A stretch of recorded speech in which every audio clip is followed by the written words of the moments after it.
제가 오면서 뭔가 한 말씀을 해야 되는데 준비를 좀 하려고 그랬는데 오다가 바로 남은 시간에 우리 원장님하고 불려가지고 회의하느라고 제가 뭐 자세히 정리는 못했습니다만 제가 한일 양국 관리 정책의 비교와 시사점 이 주제를 가지고 우리가 논의를 열린 사회 포럼에서 논의를 해보자라는 생각을 가지게 된 것은 최근의 양곡법 제정과 또 거부권 행사와 관련된 우리 사회의 쟁점이 되었기 때문에 저는 이 주제를 다루면 좋겠다 생각을 했습니다.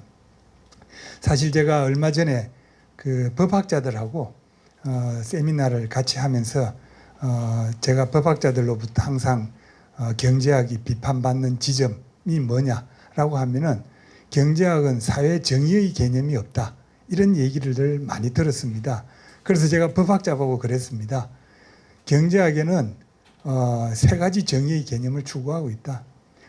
자원 배분의 효율성이라는 정의, 그리고 소득 분배의 형평성이라는 정의, 그리고 경기의 안정화라는 사회적 정의, 이 세 가지를 명확하게 나누어서 우리가 추구하고 있는데, 효율성이라고 하는 것은 열심히 노력한 자에게 보상이 많이 돌아가는 것, 이걸 우리가 부정할 수 있는 그런 사람이 있겠느냐.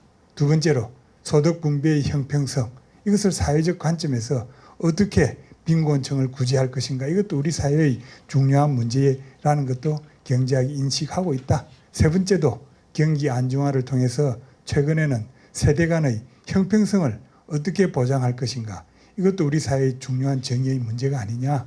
그래서 저는 우리가 이런 세 가지 정의의 문제를 봤을 때 경제학이 정의가 없다, 이런 얘기를 하는 것은 굉장히 무지몽매합니다. 그런 이야기를 했습니다.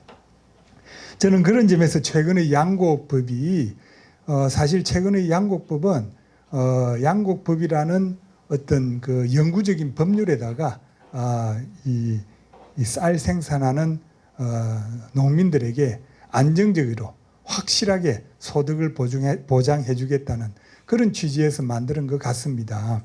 그런데 이 법이 사실은 우리가 그때그때 예산을 편성해야 되는, 그리고 예산의 사정에 따라서 편성해야 되는 그런 어떤 정부의 권한을, 차후의 정부 권한을 침해하는 거 아니냐.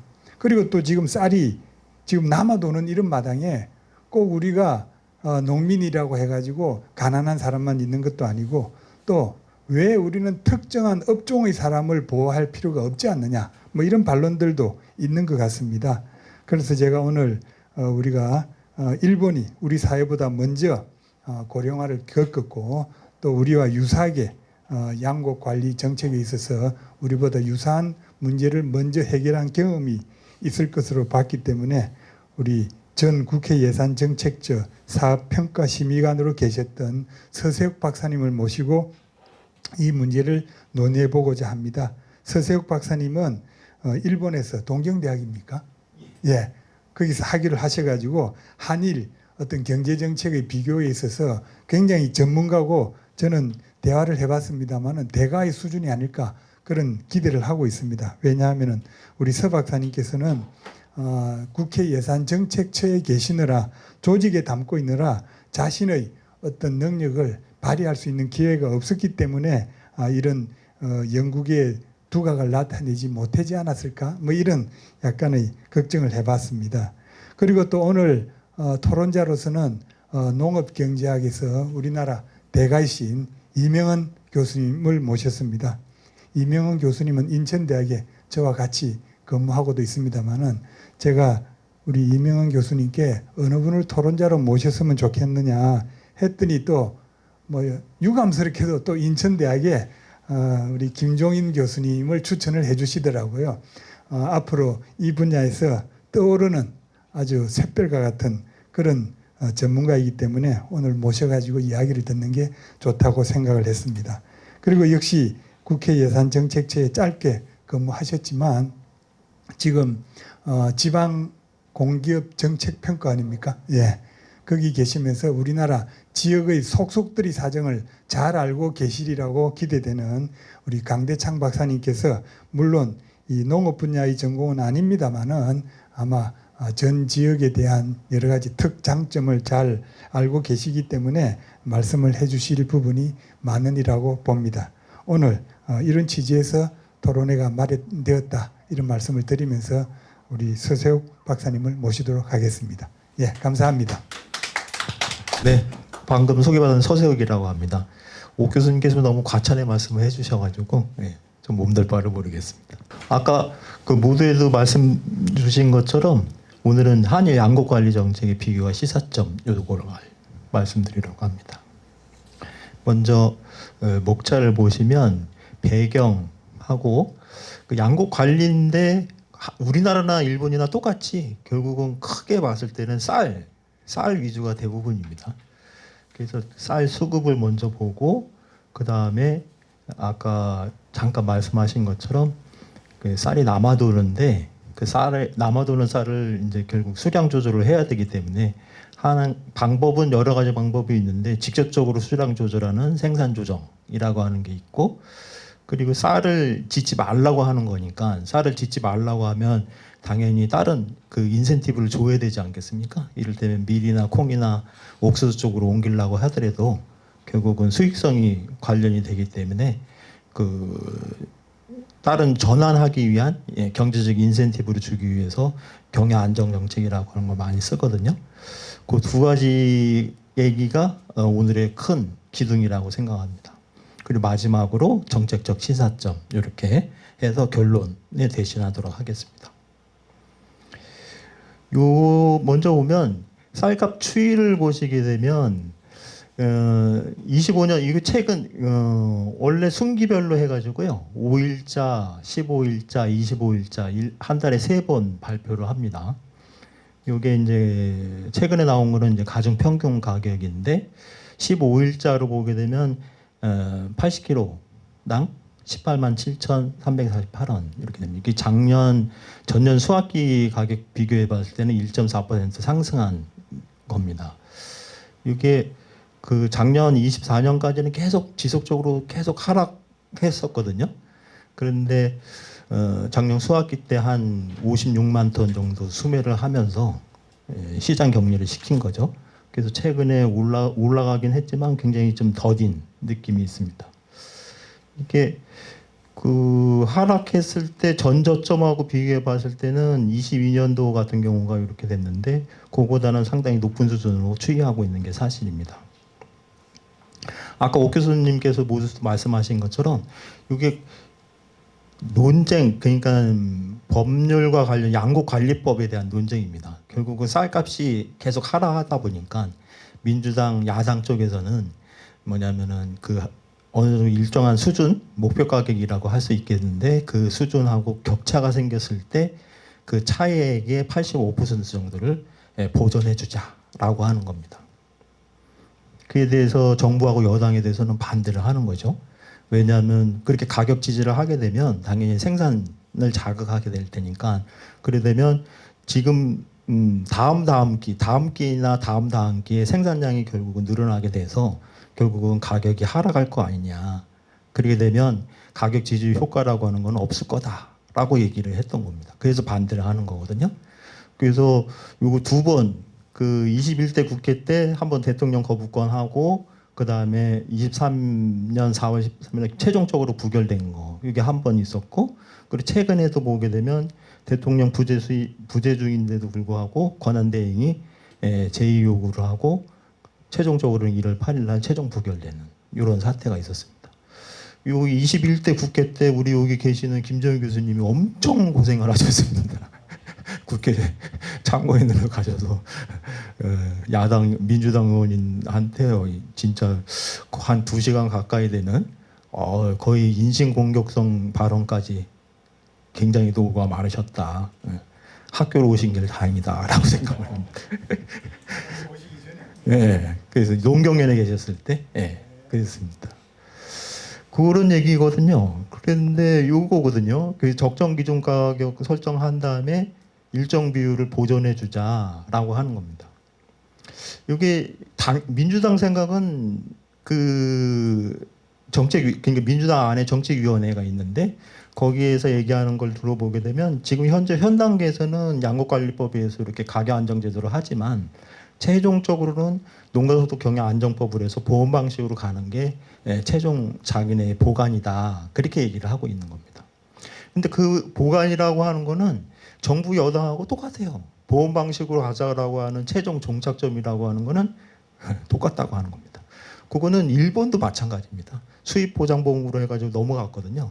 그래서 그 흐름으로 봤을 때는 거의 비슷한데 최근에 그러니까 단계별로 갔을 때 첫 번째 라운드에 있는 여기서 결국은 논쟁이 생기는 논란이 생기는 지점이라고 생각이 됩니다.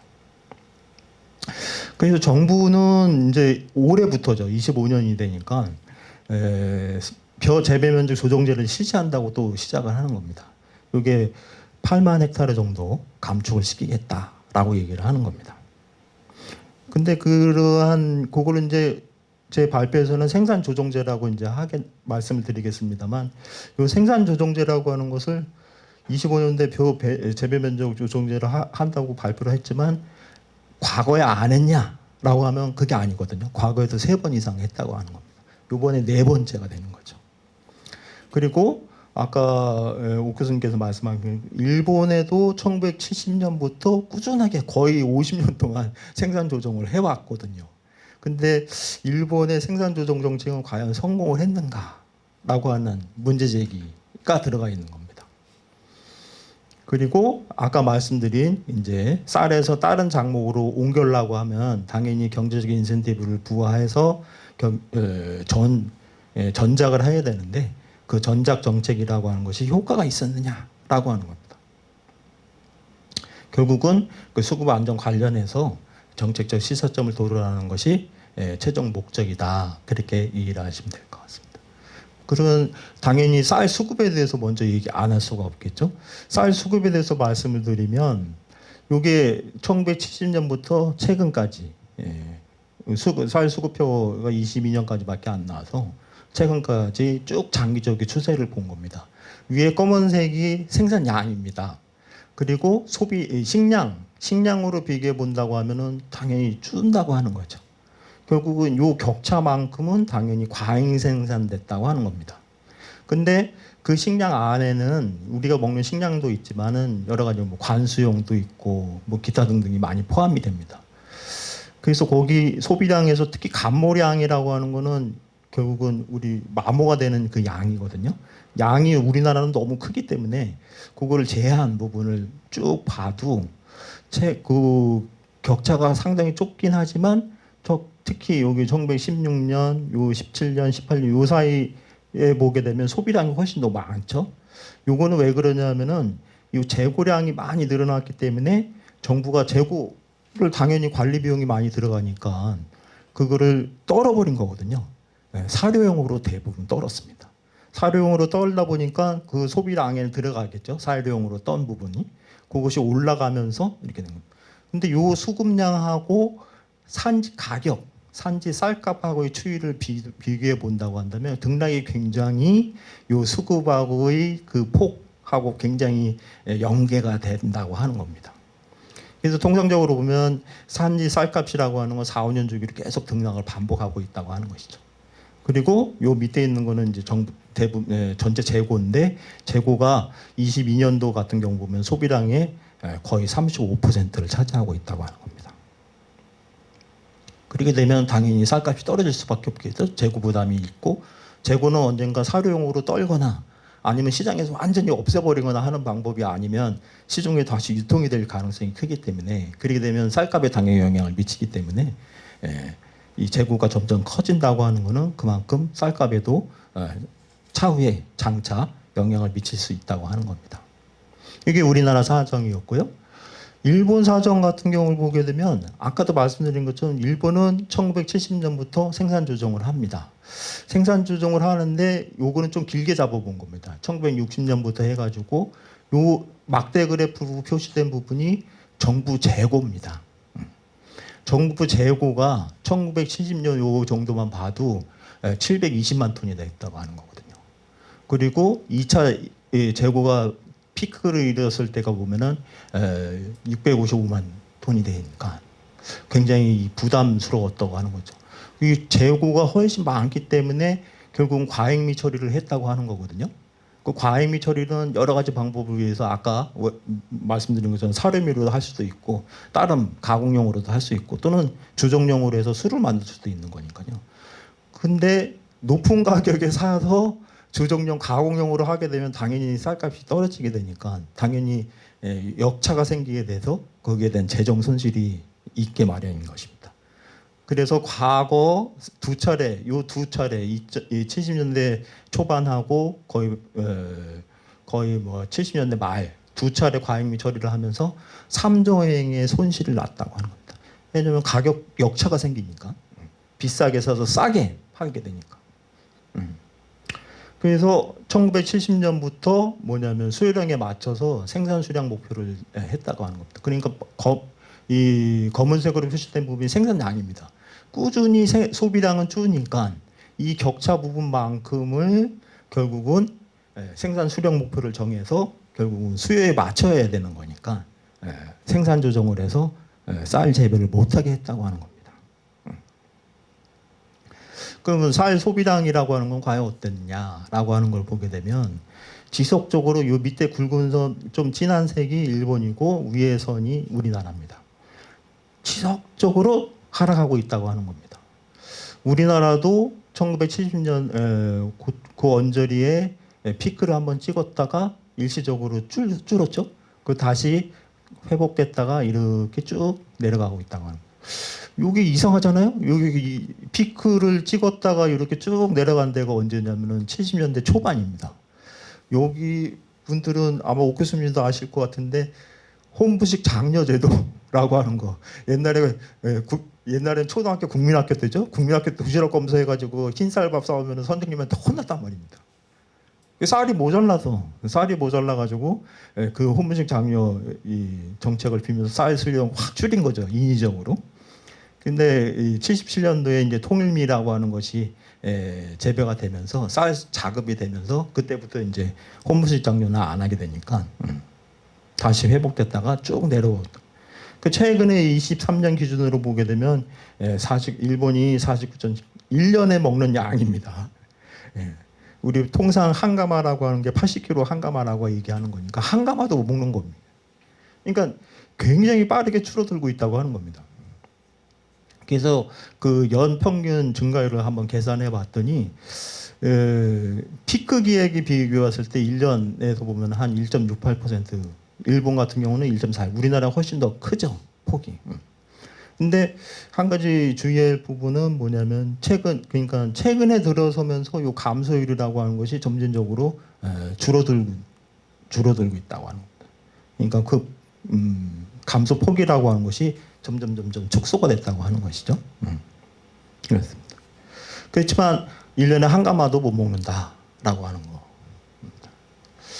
그래서 결국은 소비량은 그렇게 줄고 생산량은 그대로 유지가 되니 당연히 쌀을 재배하지 말게 쌀 생산을 억제할 필요가 있게 되는 것이죠.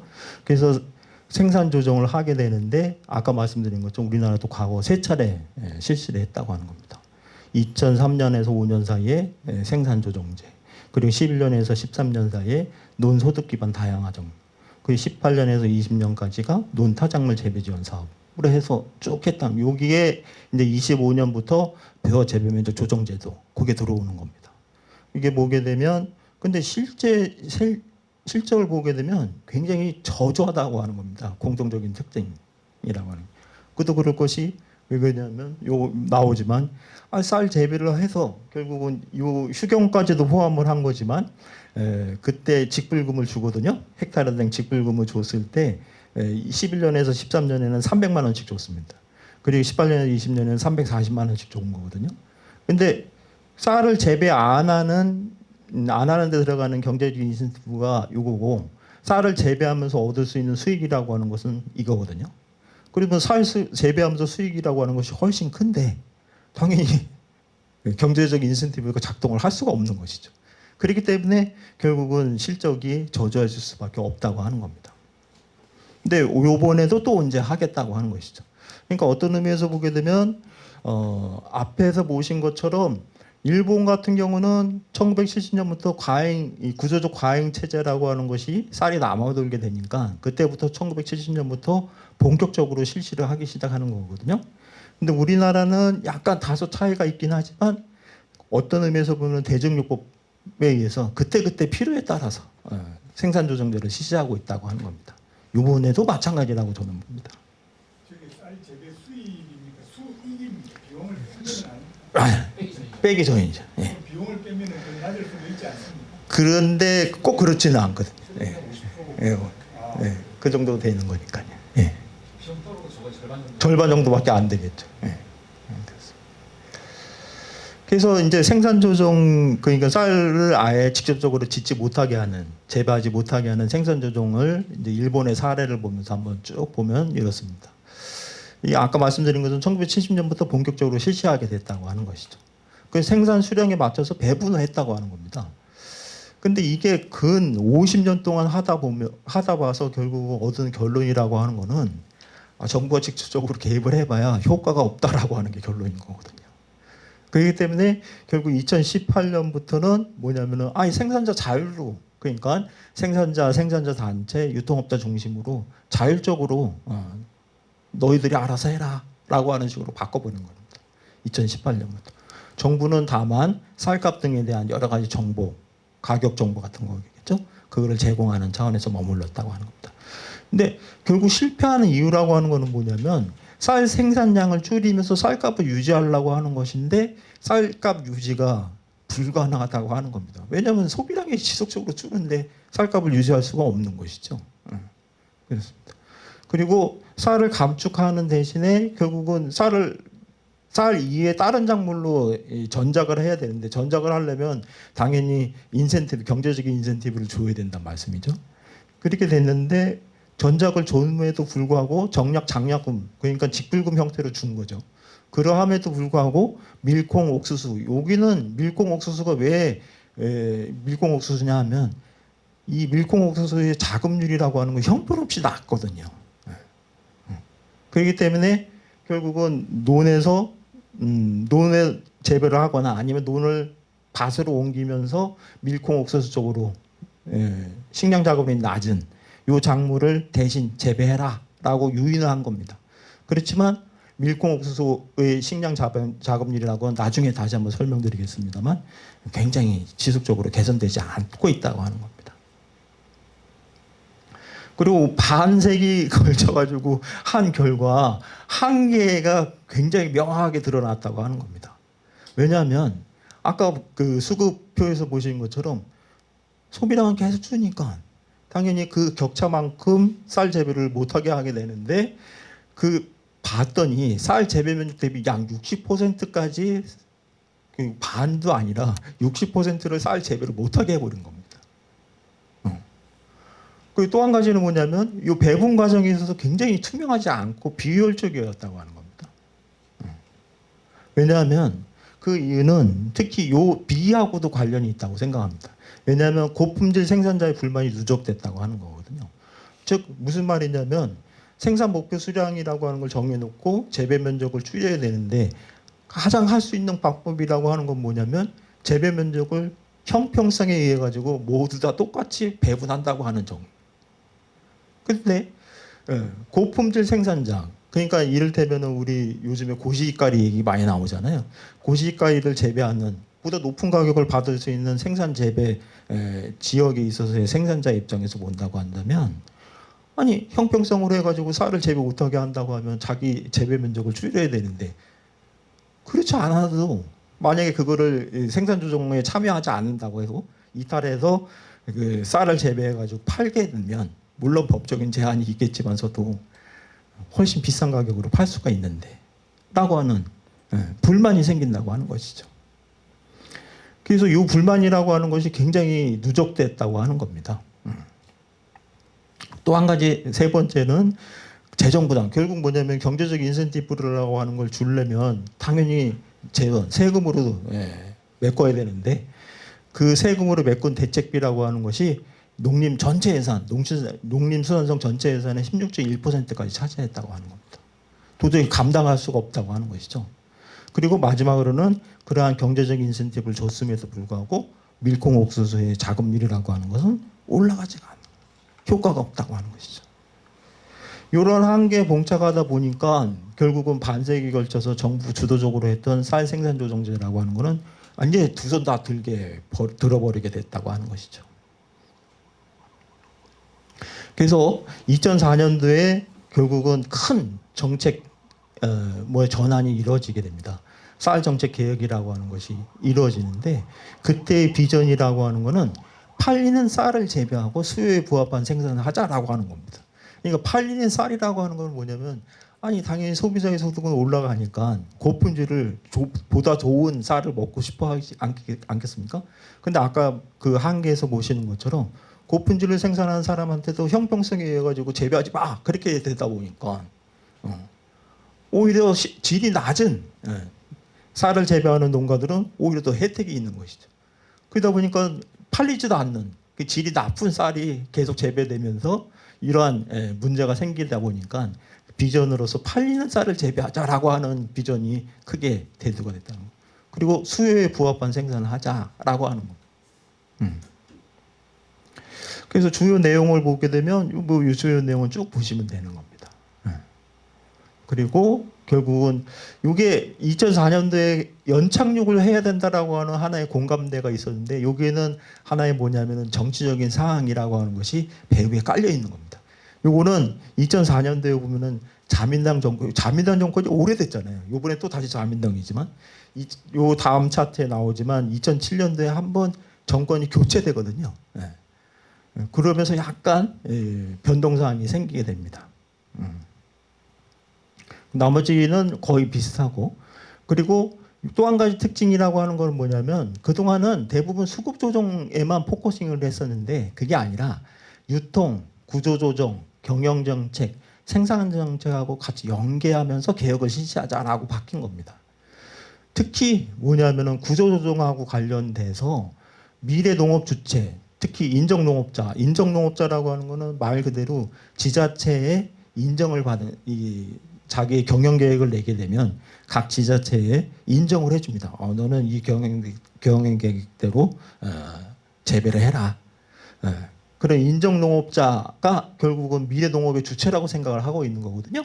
이게 구조조정 정책하고 연계가 되는 겁니다. 왜냐하면 쌀값을 계속 유지하게 되게 되면 소농 그리고 소령 고농, 고령 소농이 농업을 떠나지를 못하게 되는 거거든요. 쌀값을 유지해 주니까. 그 말은 소득을 계속 어느 정도 유지해 준다고 하는 얘기가 되는 거니까.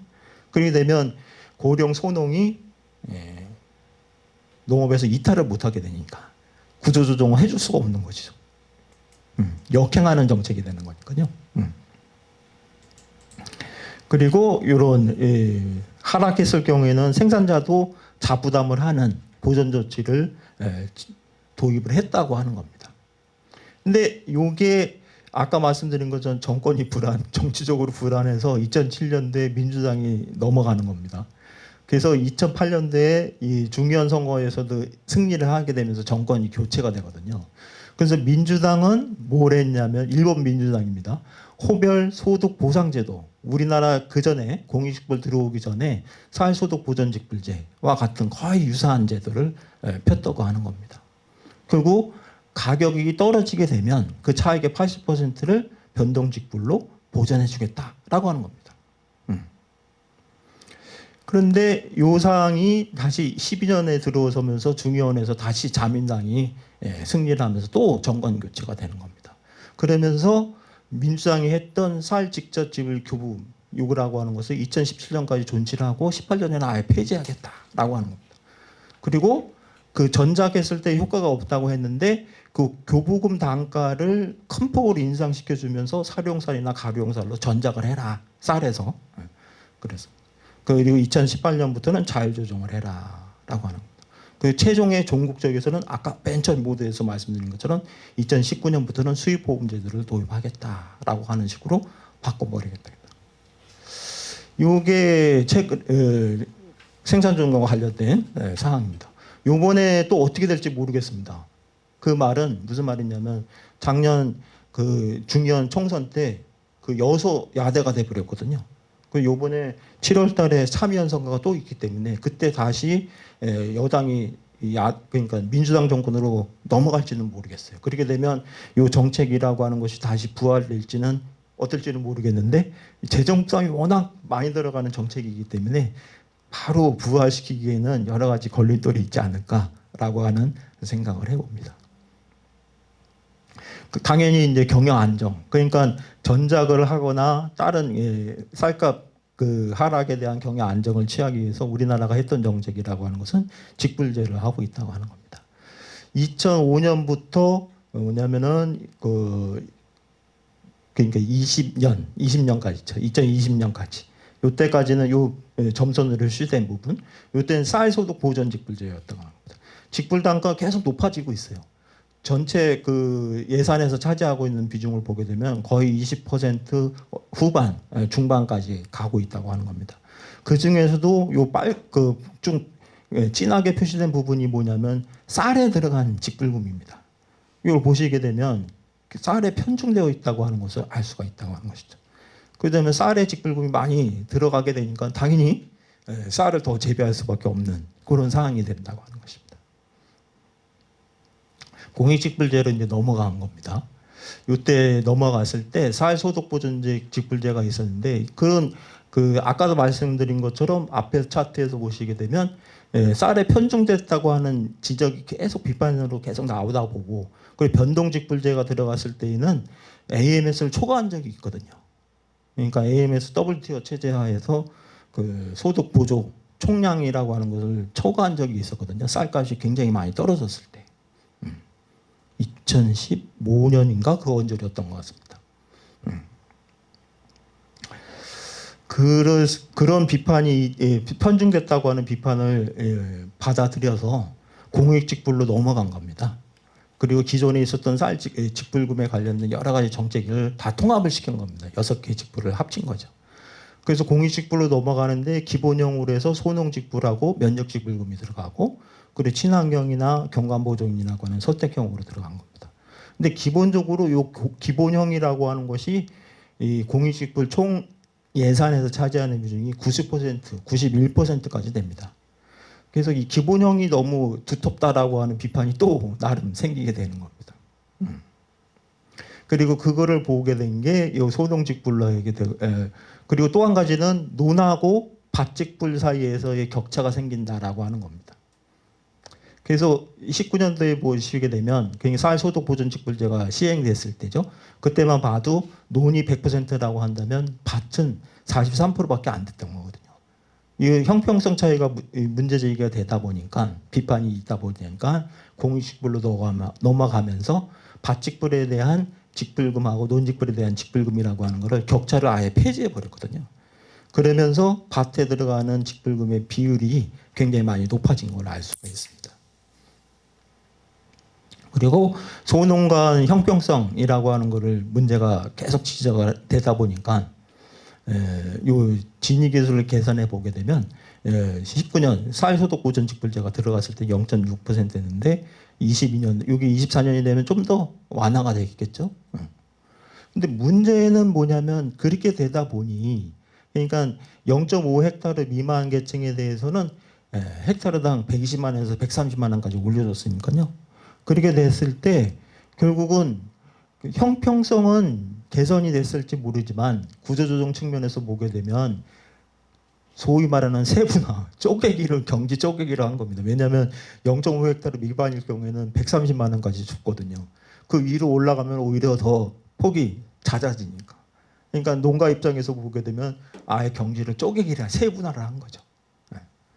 그걸 보시게 되면 그 여실히 나타나게 됩니다. 왜냐하면 0.5헥타르 미만 같은 경우 보게 되면 요 전년 대비 보게 되면은 이 20년이라고 하는 숫자라고 하는 거 뭐냐면 쌀소득 보전직불에서 공익직불로 넘어갔을 때 그 해입니다. 그 바로 다음 해에 요 0.5헥타르 미만에 있는 농가 수를 비교해 본 겁니다. 13%나 늘었다고 하는 겁니다. 그게 상식적으로 이해가 안 가죠? 쪼개기를 했으니까 그렇게 되는 겁니다. 나머지를 보게 되면 그 이상 계층의 경우는 다 줄는다고 하는 거거든요. 그게 통계상으로도 나타난다고 하는 겁니다.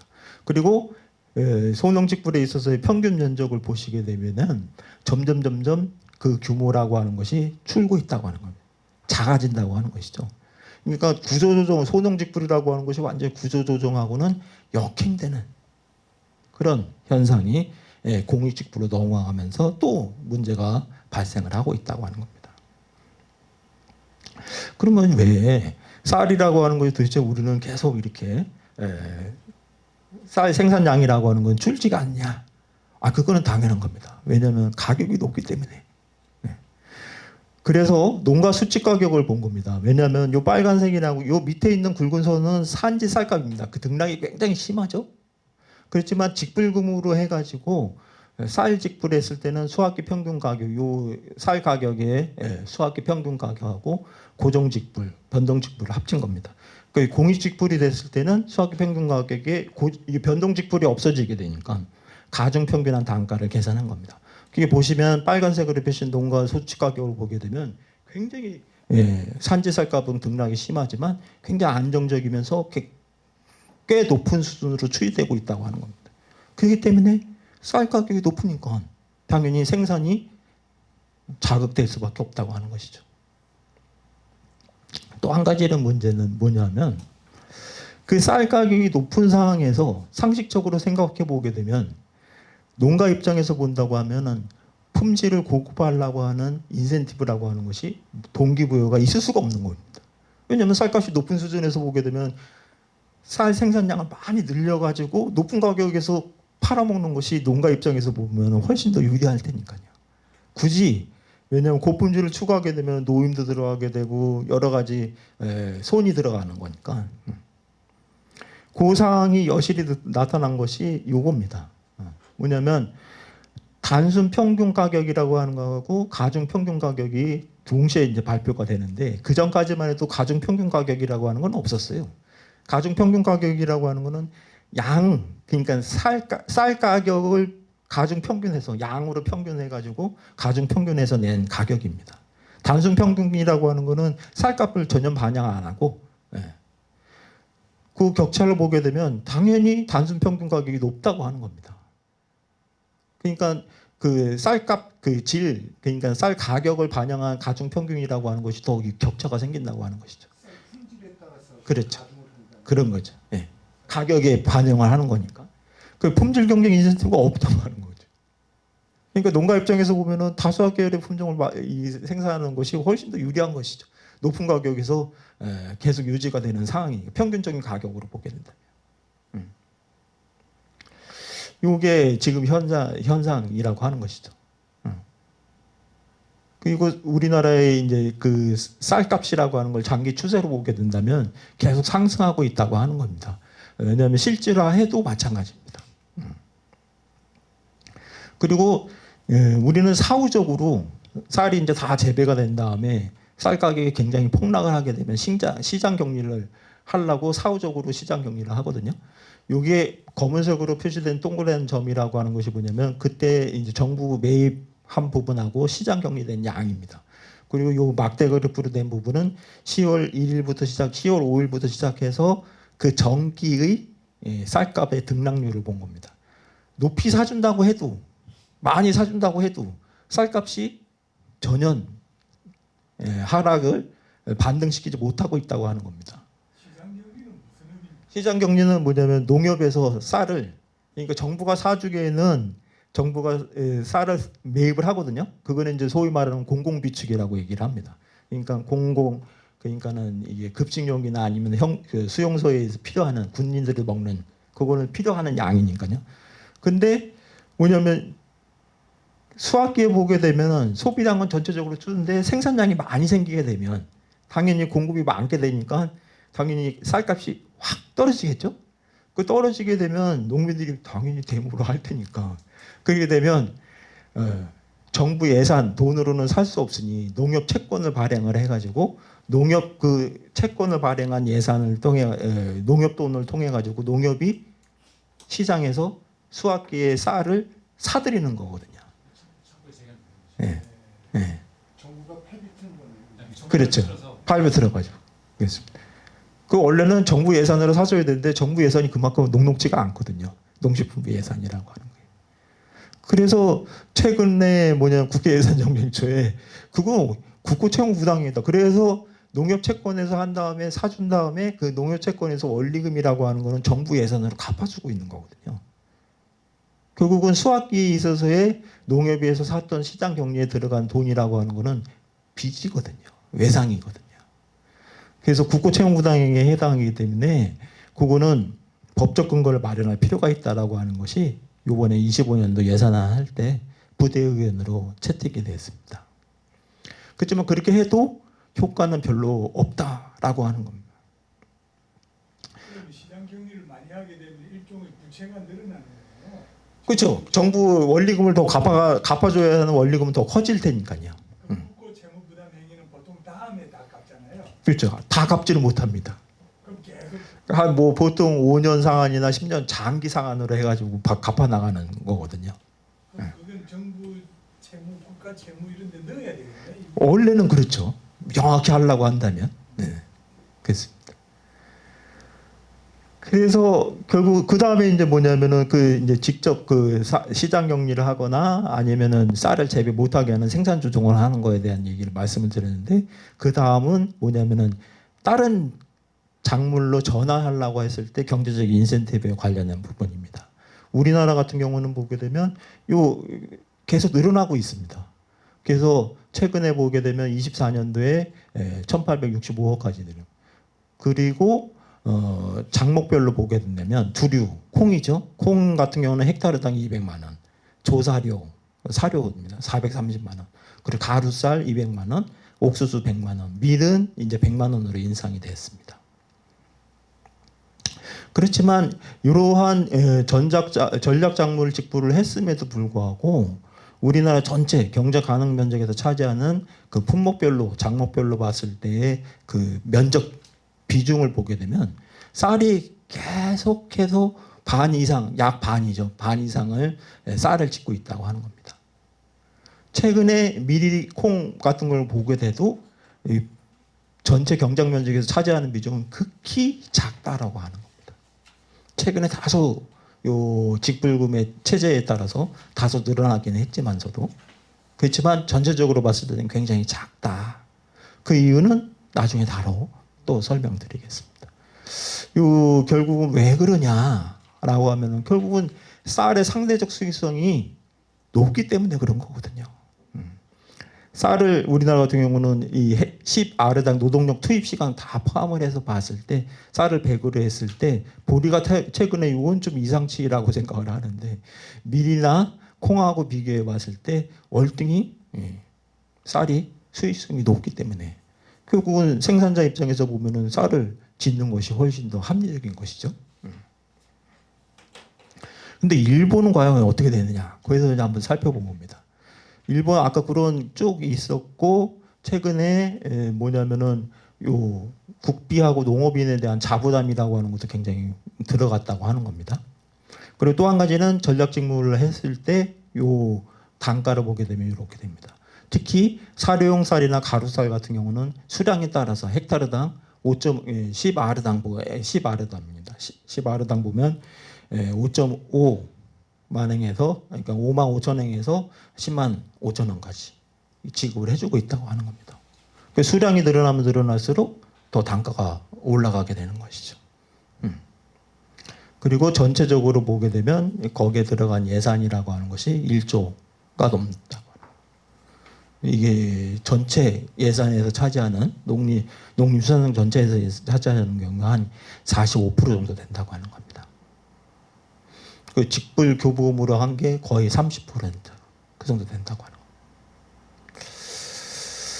그렇게 결국은 돈을 이제 지급을 하면서 인센티브를 발동함에 따라서 어떤 현상이 일어나게 되냐면은 그러니까 논에 주식으로 우리가 먹는 쌀 말고 다른 작목으로 그러니까 이를테면 사료용 쌀이라든가 또는 분질미, 가루쌀이죠. 이런 식으로 논에 주식용으로 먹는 쌀 이외에 다른 작목들이 재배 면적이 늘어났다고 하는 겁니다. 그래서 24년산 같은 경우 보게 되면 25만 2천 헥타르의 논이 주식용 쌀에서 이러한 작목들로 전환이 됐다고 하는 겁니다. 그 벼 전체에서 차지하는 비중은 약 19% 정도 된다고 하는 것이죠. 결국 돈이죠. 네, 돈입니다. 그래서 최근에 보게 되면 일본 같은 경우 보면은 아까 우리나라는 거의 반이잖아요. 근데 쌀에 재배하는 비중이라고 하는 건 지속적으로 감소하고 있다고 하는 겁니다. 그 대신 밀이나 다소나마 밀이나 콩 재배 면적이라고 하는 것은 최근까지 계속 늘어나고 있다고 하는 겁니다. 그래서 이렇게 늘어나고 하는 이유라고 하는 것은 결국은 상대적 수익성인 거거든요. 왜냐하면 요 전까지만 해도 아까 전작에 효과가 없었다고 하는 것은 왜 그러냐면 쌀이 상대적 수익성이 높기 때문에 다른 밀이나 콩하고 비교해 봤을 때 아니 당연히 그런 상황에서 쌀을 짓지 밀이나 콩 아무리 직불금까지 다 포함해도 이 정도 소득밖에 시현이 안 되는 상황에서는 당연히 밀콩을 재배할 농민이 없다고 하는 것이죠.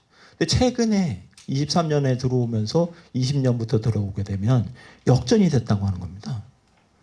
역전이 됐다고 하는 겁니다. 그러면서 오히려 밀이나 콩이 쌀 재배한 것보다 소득이 더 높아요. 그래 되니까 당연히 밀콩 쪽으로 올라갈 수밖에 없다고 하는 것이겠죠. 근데 밀콩이라고 하는 요 높다고 하는 그 근본적인 구조라고 하는 걸 보게 되면 요겁니다. 이게 좀 겹쳐서 그런데 여기서 쌀은 보면 판매 수입인데 쌀을 재배하지 못하게 하는 정책적인 정책 효과라고 있어서 직불금은 전혀 없는 겁니다. 근데 사료용 쌀을 보시게 되면 판매 수입은 당연히 우리가 먹는 주식용 쌀보다 훨씬 낫습니다. 근데 그 소득을 커버해 주는 것이 뭐냐면 결국 직불이라고 하는 겁니다. 그러면서 소득이 역전이 된 거죠. 일반 먹는 쌀하고. 그래서 밀하고 콩 쪽으로 전환이 됐다고 하는 것입니다. 결국은 요 직불금이라고 하는 것이 결국은 이 상대적 소득성이라고 하는 것을 커버하게 되는 건데 그렇게 되려면 당연히 요 쌀의 판매 수입이라고 하는 것이 작아야 되겠죠. 그래야지 역전이 되는 거니까요. 요게 높은 상황에서는 그거를 더 초과하는 직불금을 더 얹어줘야 되는 상황이 되다 보니까 그거는 당연히 또 재정 부담으로 작용할 수밖에 없는 그런 상황이 된다고 하는 겁니다. 그래서 뭔 얘기를 하고 싶은 거냐 하면 결국은 요거는 일본의 쌀값의 추이를 한 건 본 겁니다. 1910년대까지만 해도 정분미 그 당시만 해도 정분미가 있었거든요. 그 자주 유통미라고 하는 거는 소득 수준이 높아짐에 따라서 그 질을 추구하는 정분미보다 좀 좋은 쌀을 먹고 싶다라고 하는 거기에서 나오는 하나의 제도적 유통 경로입니다. 꼭 추이를 본다고 하더라도 쌀값이 지속적으로 하락하고 있다고 하는 겁니다. 요거는 뭐냐면은 산지 그 쌀 판매 가격의 평균 가격을 한번 본 겁니다. 평균 가격은 쭉 내려가고 있죠. 최근에 일본 쌀값이 많이 올랐다고 하죠. 요겁니다. 22년부터 언저리부터 쭉 해서 24년도에 엄청 올랐다고 하는 겁니다. 요걸 두고 해석하는 부분이 여러 가지가 있습니다. 그거는 유통업자들이 장난치는 거 아니냐 그런 얘기가 우세합니다. 뭐 요즘에 우스갯소리로 외국인들이 많이 가가지고 수지를 많이 먹어가지고 쌀값이 올라갔. 그건 좀 우스갯소리인 것 같고요. 하여튼 이상 상태입니다. 이상. 그래서 지금 일본도 아까 그 수급표에서 보시면 비축미라고 하는 것이 계속 있거든요. 비축미를 좀 헐어가지고 유통시켜야 되는 거 아니냐라고 하는 논의가 지금 이루어지고 있다고 합니다. 워낙 쌀값이 많이 급등을 해서. 그래서 요거를 우리나라하고 이제 비교해서 한번 살펴본 겁니다. 보시게 되면 한국하고 일본하고 보시게 되면 결국 생산량이라고 하는 거는 재배 면적 곱하기 단수거든요. 단위 면적당 수량. 단수라고 하는 거는 이제 뭐 풍흉에 따라서 기후 영향이기 때문에 결국 재배 면적하고 생산량을 한번 살펴본 겁니다. 여기서 보시면 주목하실 부분이 일본은 아까도 말씀드린 것처럼 쌀이 남아들어서 주식용이라고 하는 거에서 다른 사료용이나 가루쌀로 옮아가는 거하고 따로 구분을 해서 발표를 하더라고요. 재배 면적도 마찬가지고. 우리나라는 따로 거기까지는 아직 안 간 상태이니까 재배 면적하고 생산량 추이로 한번 보시게 되면 우리나라는 1920년하고 점점 최근에 들어올수록 재배 면적의 감소율이라고 하는 것이 적어진다고 하는 것입니다. 그럼 왜 그러냐? 아까 말씀드린 것처럼 쌀값이 좋으니까 재배를 확 떠나지를 못하고 있다고 하는 현상인 거죠. 그럼 일본은 어떻냐라고 한 거고요. 최고 5년간 보게 되면 주식용의 그 재배 면적이라 생산량은 많이 줄었다고 합니다. 더더욱이 주식용의 재배 면적이 보면 연평균 2% 가량 준다고 하는 겁니다. 그러니까 아까 말씀드린 것처럼 최근에 쌀값이 계속 올라갔던 이유라고 하는 것은 재배 면적이 줄고 그에 따른 생산량이라고 하는 것이 줄기 때문에 결국 공급량이 줄기 때문에 올라갈 수밖에 없는 상황이거든요. 근데 우리는 거꾸로 가고 있다라고 하는 겁니다. 재배 면적이 오히려 쌀값이 좋으니까 그 하락폭이라고 하는 것이 점점 둔화되고 있다고 하는 겁니다. 그에 따라서 생산량은 오히려 최근 5년간 보면 늘어났더라. 그러니까 쌀값이 떨어질 수밖에 없는 것이죠. 최근에 우리나라 산지 쌀값이라는 게 이것도 굉장히 시사하는 바가 크다고 생각을 합니다.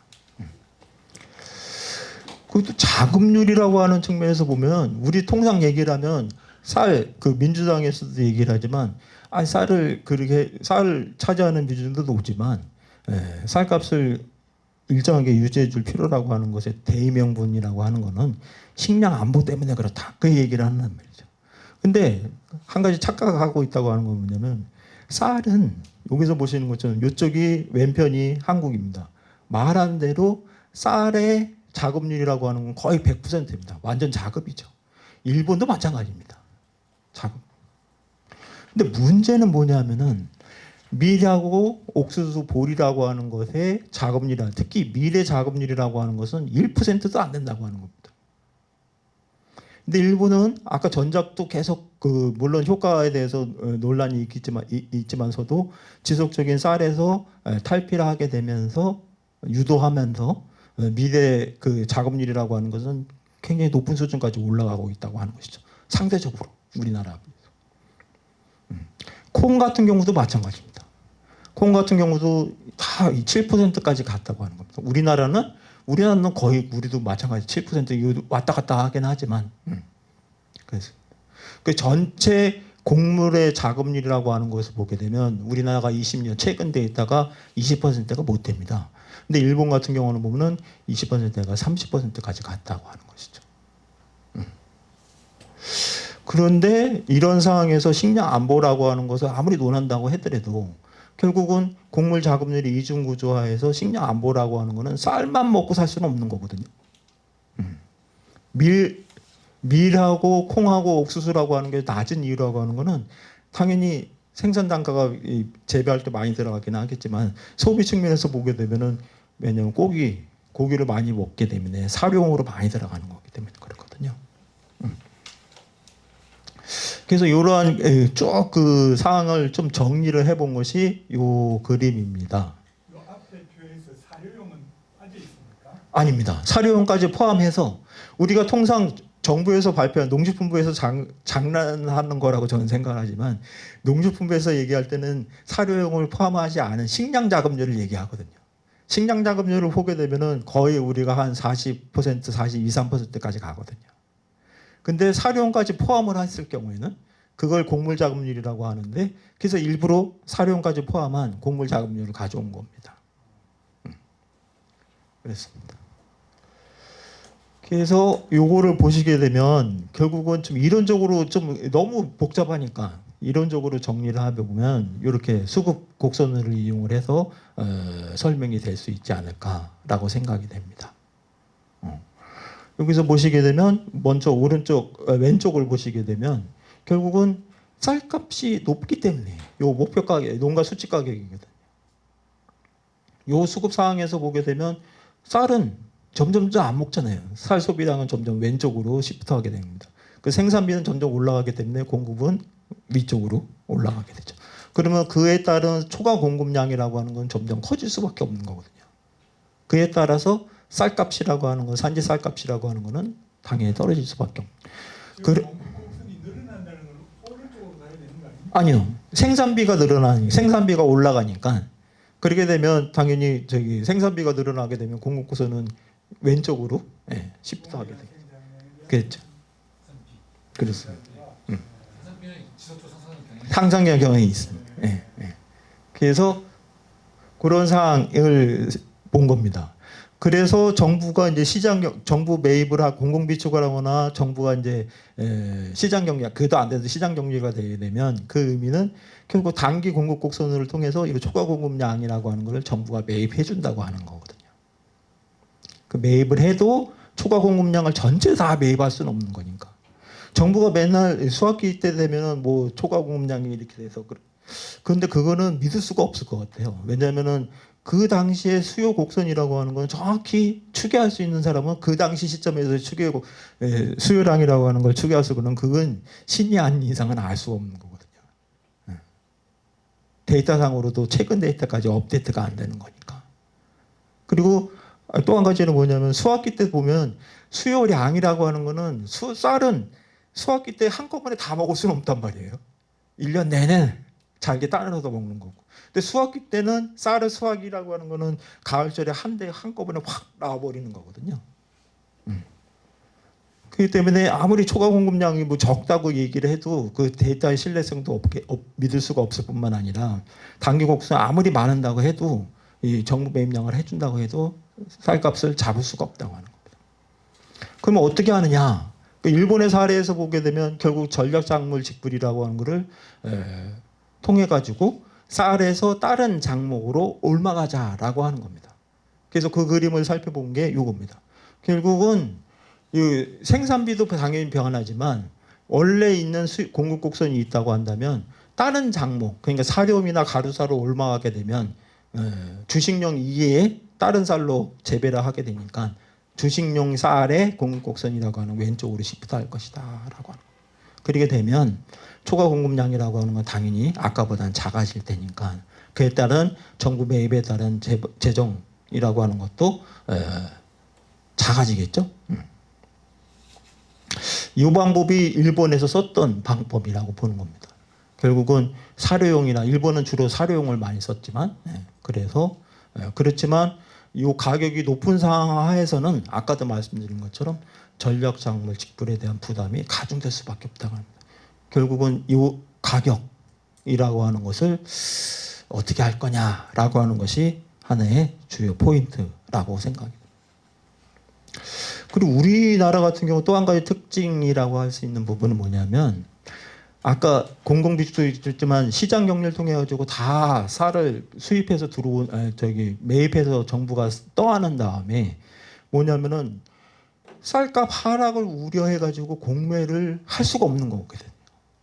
그렇게 되면 쌀은 결국은 정부가 보고하는 쌀은 계속 늘어날 수밖에 없다고 하는 거거든요. 그렇게 되면 당연히 양곡관리비라고 하는 것이 늘어날 수밖에 없는 거거든요. 이 빨간색으로 표시된 부분이 그 부분입니다. 결국은 이 양곡관리비가 되고 늘어나고 그 부담이 결국은 부담스러우니까 정부 입장에서 보게 되면 오래된 쌀, 묵은 쌀이라고 하는 것을 사료미로 처리할 수밖에 없다고 하는 거거든요. 그럴 경우 실제 발생한 걸 보게 되면 2016년에서 18년 3년 사이에 사료미 처리로 1조 8천억. 그러니까 과거 일본에서 보면 1차하고 2차 해가지고 토탈 해가지고 하면 3조행이 과잉미 처리에 손실이 생겼다고 했잖아요. 그게 남 얘기가 아니다고 하는 겁니다. 우리도 실제로 벌어지고 있다고 하는 겁니다. 왜냐? 비싸게 사서 사료미라고 하면 완전 떨이가 되는 거니까. 세일 판매가 되는 거니까. 일본의 상황은 결국은 어떠냐라고 하는 것을 정리를 해보면 이렇습니다. 이거는 70년대, 80년대입니다. 그때까지만 해도 정부미라고 하는 것이 있으니까 요 가격은 원래 균형 가격보다 PM이라고 하는 건 뭐냐면 도농 간의 소득을 균형시켜 줄 수 있는 가격 체계입니다. 도농 간의 그 도시하고 농촌 간에 있어서의 소득 격차를 완화시켜 주기 위해서 정부가 높은 가격에서 사주거든요. 그렇게 되다 보니까 당연히 과잉이 생길 수밖에 없는 거죠. 그래서 생산 조정을 통해 가지고 왼쪽으로 자꾸만 시프트 시키려고 했지만 그게 별로 효과가 없었다라고 합니다. 최근의 상황은 어떻냐? 수요가 완전히 줄어든다고 하는 거거든요. 그때 정부미라고 하는 건 이제 아예 없어져 버렸으니까 균형 공급 가격이라고 하는 것이 당연히 당초 수요 곡선하고 공급 곡선이 만나는 요점에서 결정이 되겠죠. 근데 수요가 점점 줄으면 당연히 이 가격이라고 하는 건 내려갈 수밖에 없는 거거든요. 균형 가격이라고 하는 거는. 그러니까 일본에서는 요 두 가지 방법을 썼는데 한 가지는 뭐냐면 전략 작물 이럴 직불금을 통해 가지고 사료비나 가루쌀을 생산해라. 주식용으로 먹는 쌀 대신에라고 하면서 공급 곡선을 왼쪽으로 시프트 시키는 거 하고 또 한 가지는 뭐냐면 수요 곡선 너무 왼쪽으로 가다 보니까 쌀을 안 먹게 되니까 일본식이라고 하는 거. 그 일본식 식단 아침밥을 먹자. 요즘에 많이 얘기 나오잖아요. 그래서 일본식이라고 하는 걸 수요 촉진을 하고 있다고 하는 겁니다. 진작부터 해왔다고 하는 것이죠. 최근 몇 년 요즘에 뭐 농협이 중심으로 해가지고 아침상 살 먹고 대학교에서도 보면은 1,000원짜리 아침밥 주잖아요. 그런 거를 지속적으로 해야 된다고 하는 겁니다. 그 일정한 그 수요량 수준에서 그 수요 곡선을 그 수직으로 펼쳤는 그거는 왜냐하면 워낙 탄력성이 거의 완전히 거의 제로에 가깝다고 하는 거죠. 이제 많이 먹 그렇죠. 예. 더 이상 못 먹는 거죠. 예. 더 이상 이제 아까 보신 것처럼 48비로 1년에 뭐 한가보도 못 먹는 수준이니까 거기 가격이 아무리 낮춘다고 하더라도 가격 탄력성이 의미가 없다고 하는 거예요. 결국 제가 이제 결론으로 말씀드리고 싶은 거는 결국은 이 쌀 소비량이 감소되는 상황에서 초과 공급량이 늘어나는 거는 그건 어쩔 수가 없다고 하는 거예요. 그렇게 되면 가격 하락은 당연히 수반될 수가 없고 그래서 가격 안정을 시키기 위한 변동 여러 가지 조치를 해봐야 재정 부담만 되고 별 수익도 없고 그럴 바에는 아까 수입보험 같은 형식으로 해서 소득 경영 안정 정책으로 전환할 필요가 있다라고 보는 겁니다. 그 일본 같은 경우처럼 사전적으로 조절을 하자라고 하는 겁니다. 저는 그렇지만 생산 조정을 해서는 안 된다고 생각. 그건 별 효과가 없기 때문에 오히려 그럴 바에는 전작 직불금을 해서 이를테면 가루쌀을 하거나 사료용 쌀을 하거나 해서 주식용 쌀하고 좀 차별화가 되는 다른 전환으로 그래서 주식용 쌀에 대한 생산량이라고 하는 것을 줄여나가는 방향이 필요하지 않나. 그리고 만약에 생산 조정을 한다고 하더라도 그거는 생산자 자율에 맡겨라라고 하는 겁니다. 그게 일본의 경험입니다. 50년 동안 했는데 효과가 없었다. 거기 소비 측면에서도 보게 되면 식단 개발은 꾸준히 해야 된다. 지속적으로. 어렸을 때부터 계속 식습관을 들여야지 나이가 들어서도 쌀을 먹는 것이지 어려서부터 빵 먹는 사람이 쌀을 먹을 수는 없는 거거든요. 그리고 또 한 가지는 품질 고급화 전략을 필요하다라고 하는 거죠. 왜냐하면 앞에서 보시는 것처럼 요게 쌀값이 계속 지속적으로 하락을 했지만 여기서 보시게 되면 맨 위에 있는 게 그 고시가리 중에서도 가장 최고 등급의 고시가리입니다. 밑에 있는 건 당연히 가격이 낮은 수준이니까 이를테면 도치기 아사히노 유메 같은 경우는 굉장히 낮습니다. 품질이 낮다고 하는 것이죠. 근데 품질이 낮은 쌀일수록 등락이 굉장히 심하다고 하는 겁니다. 그렇지만 고품질의 쌀일수록 그 등락이라고 하는 것이 요거 최고 등급이지만 그 다음 일반 등급 같은 경우 보더라도 굉장히 이 등락 폭이라고 하는 것이 이 저품질보다는 굉장히 등락의 폭이 작다고 하는 거거든요. 그러니까 가격의 그 등락에 따른 쇼크라고 하는 것이 훨씬 작아질 수가 있기 때문에 그래서 그런 의미에서 고품질 전략으로 할 필요가 있다라고 생각하는 겁니다. 그래서 2004년도에 일본에서 했던 것처럼 팔리는 쌀을 재배해라라고 하는 겁니다. 근데 우리는 고품질 쌀 아까 그 산지 쌀값이라고 하는 걸로 보게 되면 가중 평균이라고 하더라도 평균값밖에 안 나오거든요. 그러니까 산지별로 해서 품종별로 가격이 얼마다 쌀값이 얼마다라고 하는 거는 정확한 통계가 하나도 없다고 하는 겁니다. 발표가 안 돼요. 그런 상황에서는 당연히 도대체 어떤 게 높은 가격을 주고 있는 쌀이야라고 하는 걸 알 수가 없다고 하는 것이죠.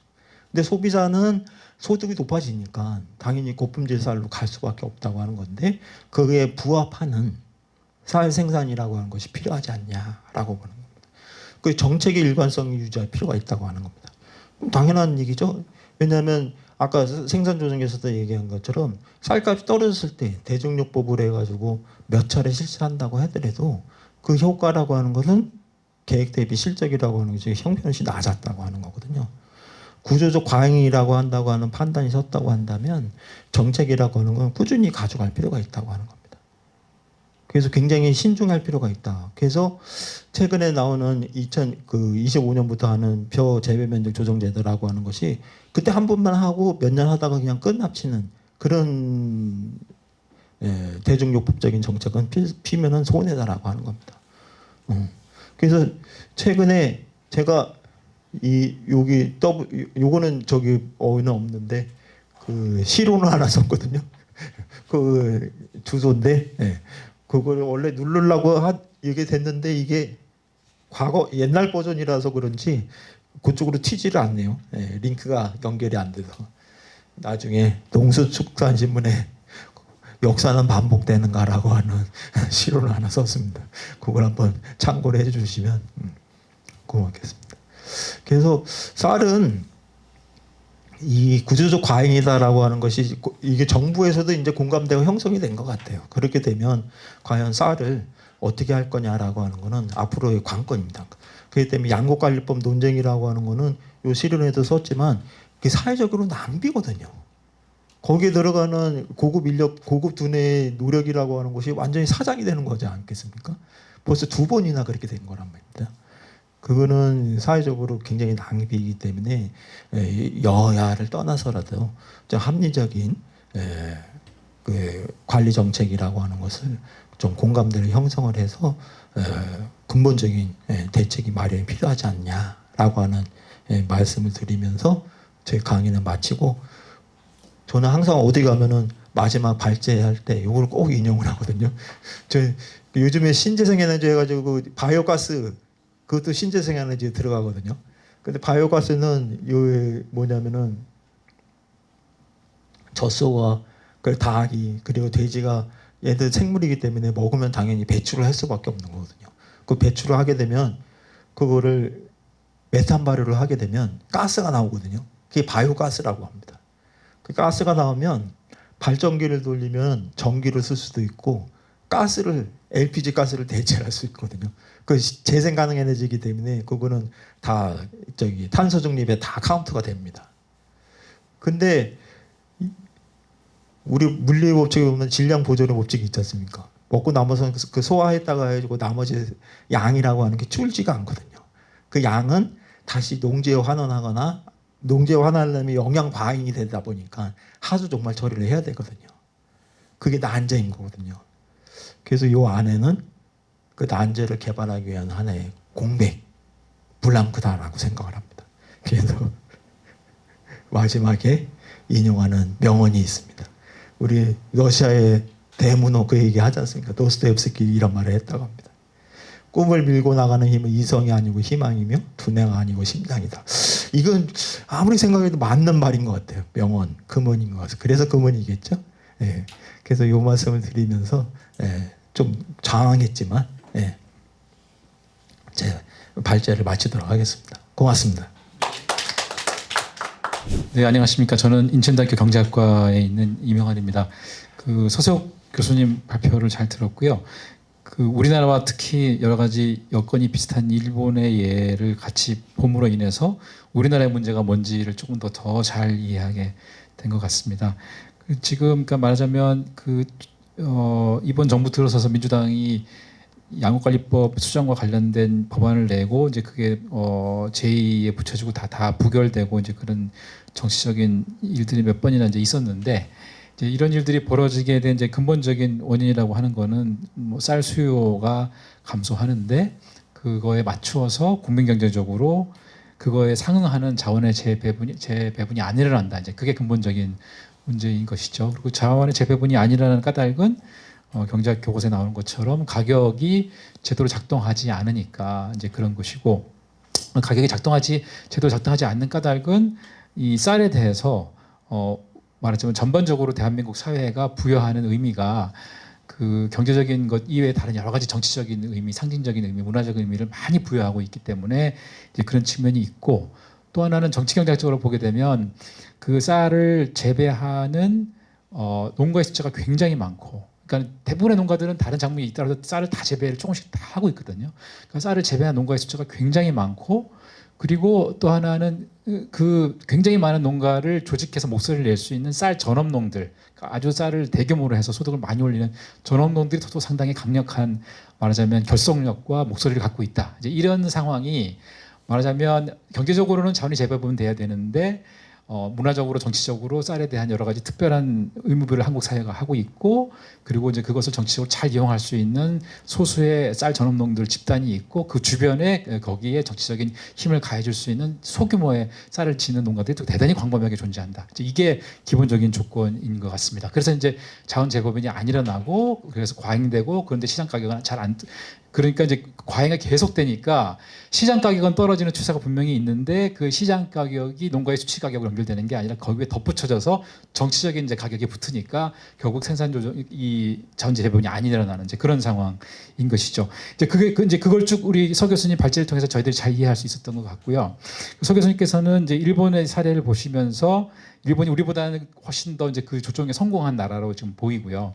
그래서 이제 그렇게 그거 일본에서 주는 교훈을 아마 크게 보면은 마지막 페이지에 있는 것처럼 몇 가지를 정리해 주셨는데, 이제 이 말씀하신 거에 저도 다 기본적으로 동의하면서 조금 더 추가적인 제 의견을 좀 말씀드리도록 하겠습니다. 첫 번째 포인트가 가격 변동 완화 대책에서 소득 경영 안전 대책을 바꿀 필요가 있다. 즉 여기 이제 이 가격이라는 거 앞에 이제 쌀 가격이 되겠죠. 쌀 가격이 떨어지는 거에 대한 공포심이 있기 때문에, 그러니까 이건 생산자들도 그렇고 정치권도 그렇고 쌀 가격이 변동하는 거에 대한 두려움이 있기 때문에 이제 그걸 자꾸 막으려고 하는데, 이제 그걸로 말해서 문제를 해결할 게 아니라 소득 경영 안정해 주는 것으로, 즉 가격이 아닌 쌀 가격에다가 그다음에 비용을 다른 쌀 생산과 관련된 비용을 고려하고 플러스 쌀 소득뿐만 아니라 다른 작목의 생산에서 오는 소득까지 생각하고, 플러스 그 이외에 다른 소득 활동에서 오는 소득을 생각하고, 플러스 더 덧붙여서 그다음에 정부의 이런 소득 보존 다른 일반적인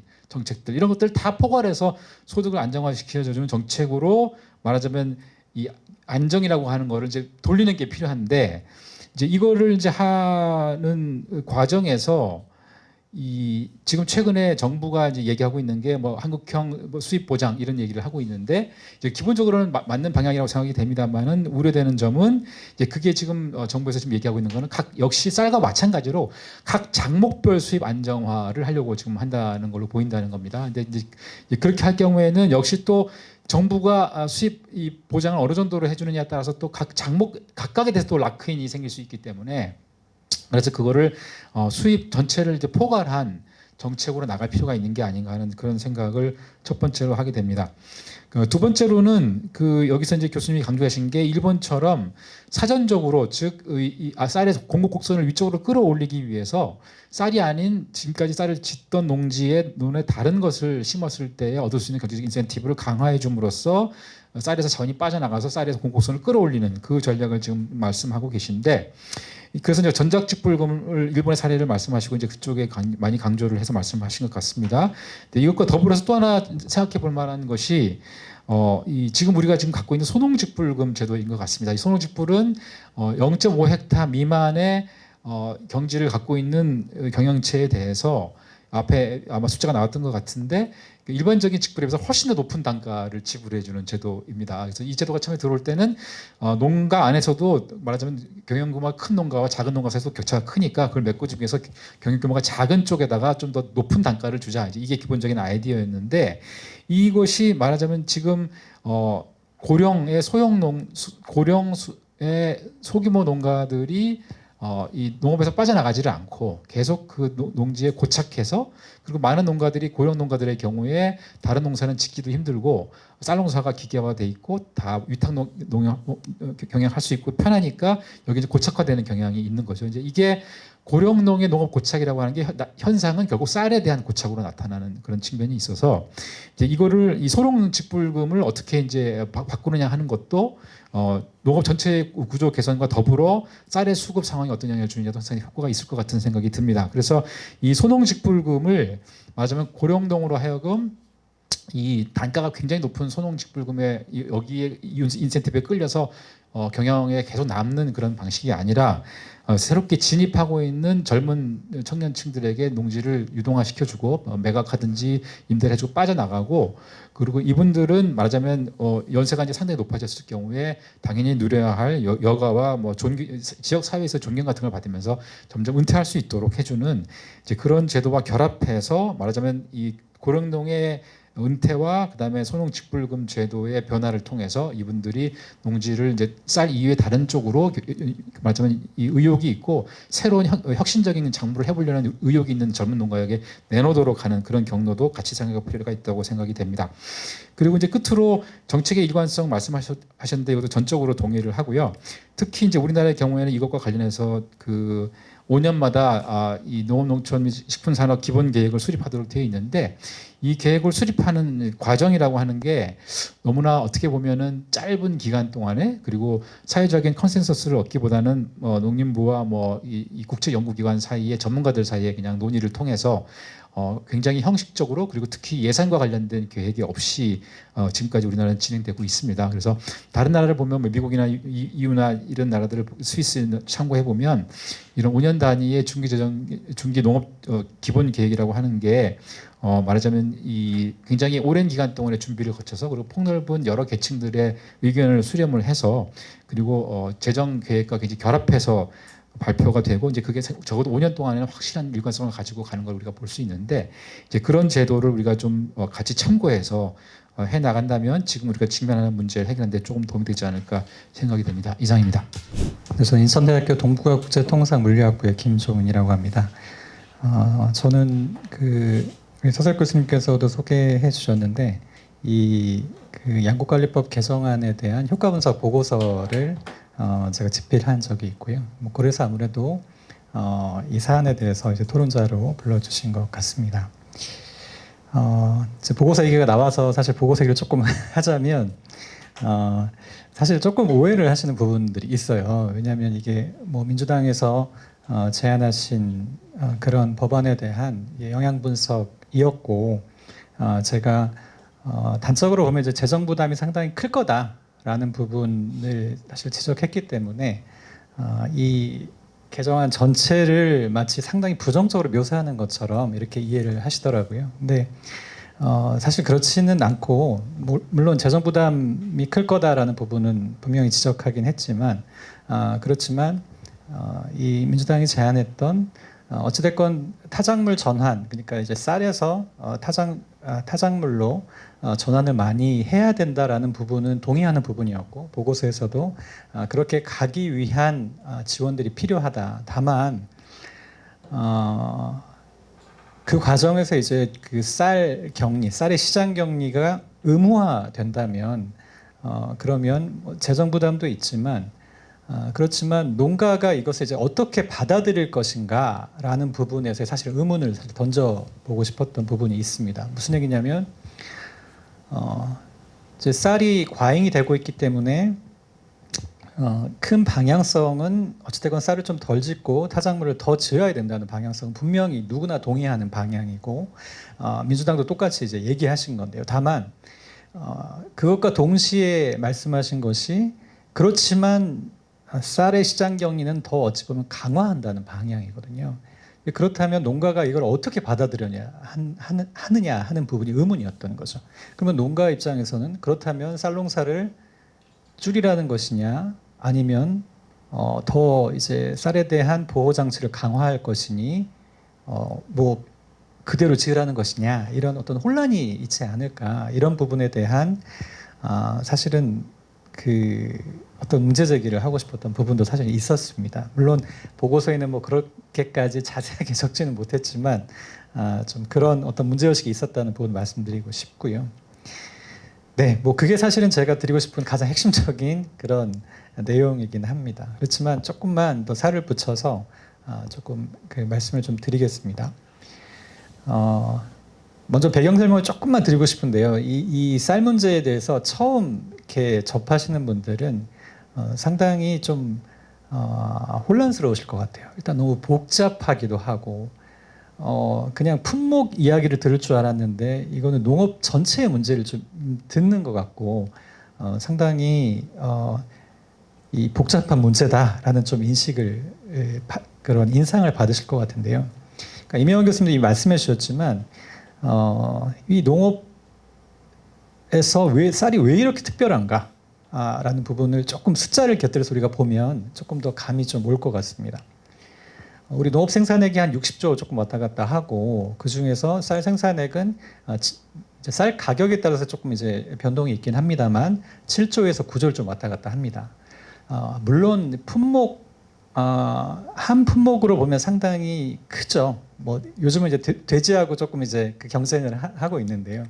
뭐 이리저리를 내주기도 하고 그렇긴 하지만 뭐 거의 최대 생산 품목임에는 맞습니다. 그 사실 자체는 맞습니다. 그렇지만 비율로 치면은 한 뭐 10% 중반대, 15%에서 16% 정도를 차지합니다. 그래서 문제는 뭐냐면 이 쌀을 생산하는 농가의 비중이 대략 한 50% 초반대입니다. 여기서 약간의 이제 이제 밸런스가 안 맞는 부분이 있어요. 그래서 농업 전체를 봤을 때는 쌀이 물론 중요하지만 정말 그렇게까지 중요한가라는 생각이 들지만 쌀을 여전히 재배하고 있는 농가가 절반이 넘다 보니 여전히 쌀 문제가 거의 이제 농업 문제와 거의 이제 같은 수준으로 논의되고 또 정책적으로 접근할 때도 거의 쌀 문제를 농업 문제로 접근하는 좀 그런 경향이 있다라는 부분을 이해하시면 왜 이렇게 쌀을 가지고 여러 가지 이야기들을 하고 여러 가지 논란들이 있는가 이 부분을 조금 이해하시는 데 도움이 되지 않을까 싶습니다.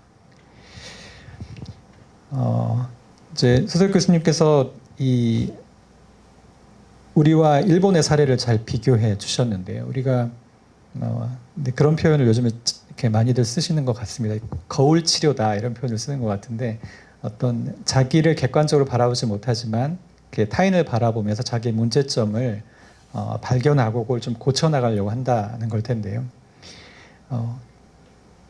일본이 조금 더 일찍 일본이 꼭 잘했다는 것이 아니라 일본이 조금 더 일찍 어떤 경험들을 했고 그것들에서 우리가 뭘 배울 수 있을 것인가에 초점을 좀 맞춰야 되지 않을까 싶습니다.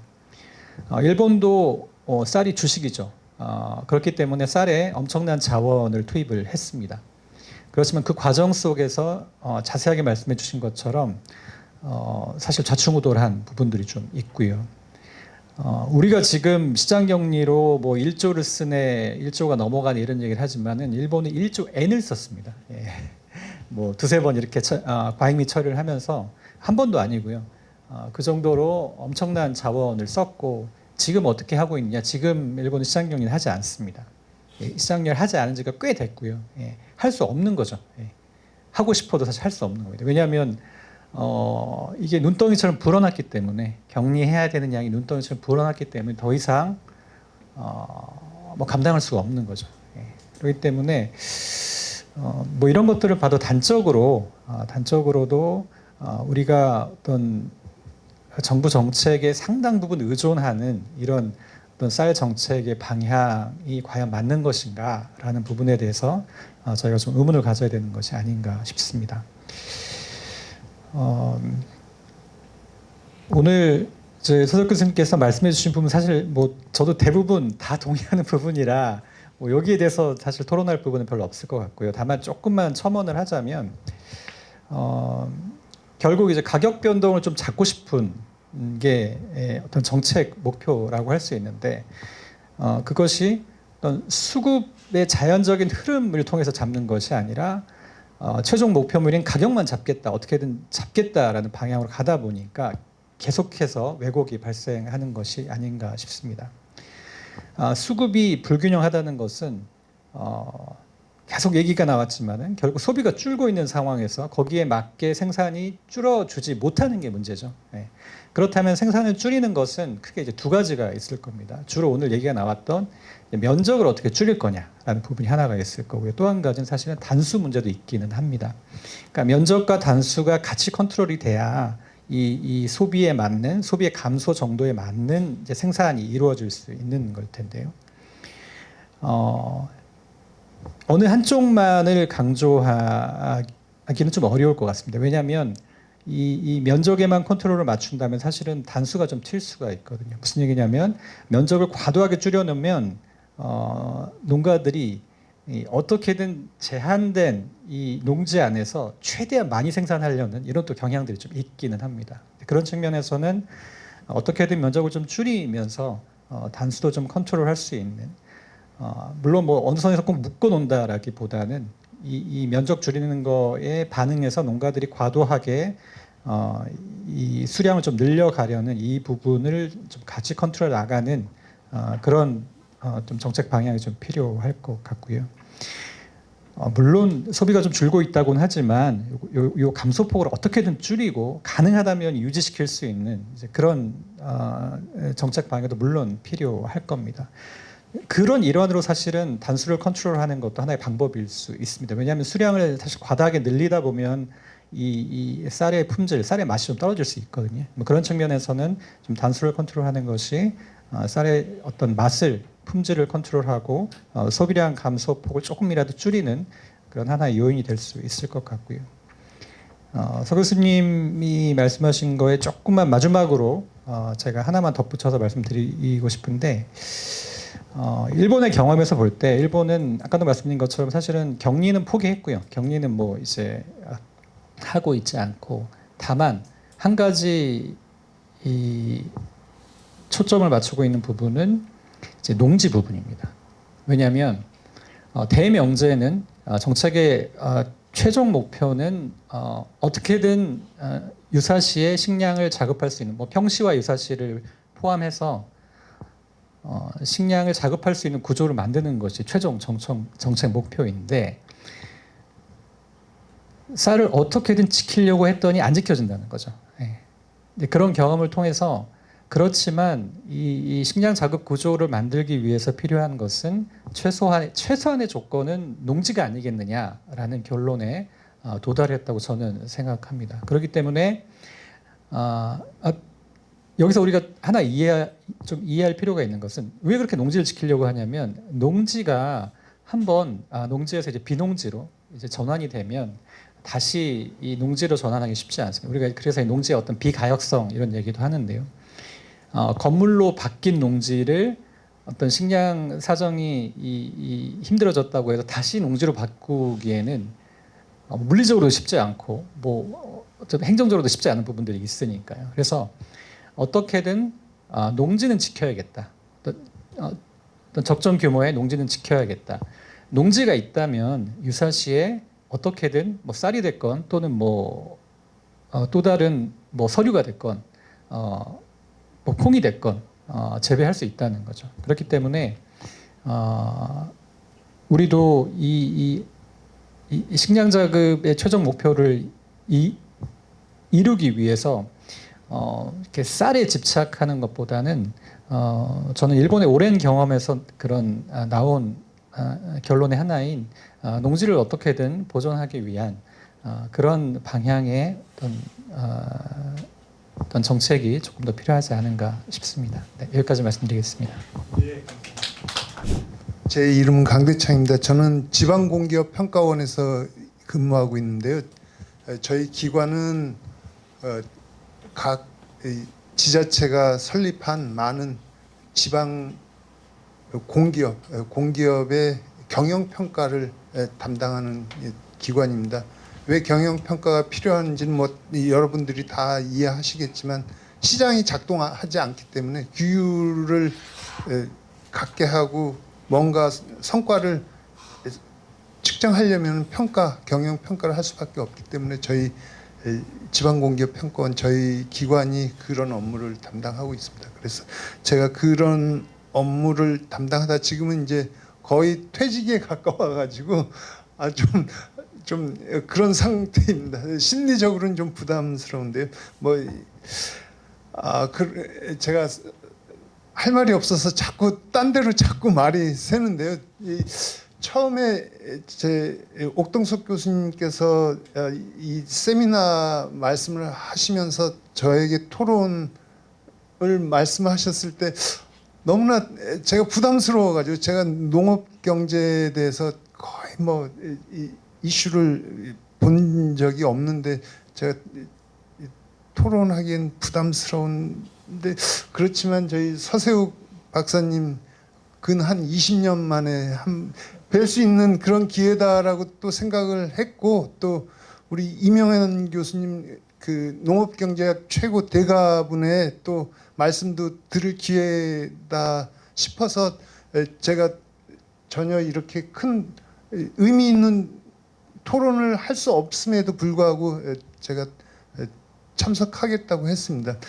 그렇지만 이제 제가 계속 어저께 이 자료를 보면서 걱정이 되는데 그래도 제가 약간이나마 공헌을 할 수 있는 것도 있지 않을까 싶었던 게 뭐냐면 제가 비전문가로서 또 보면서 비전문가의 엉뚱한 질문이 또 이렇게 전문가분들이 생각하지 못했던 어떤 그런 포인트를 또 한번 생각하게 되지 않을까 하는 그런 바람으로 제가 부담스럽지만 토론을 임하게 됐습니다.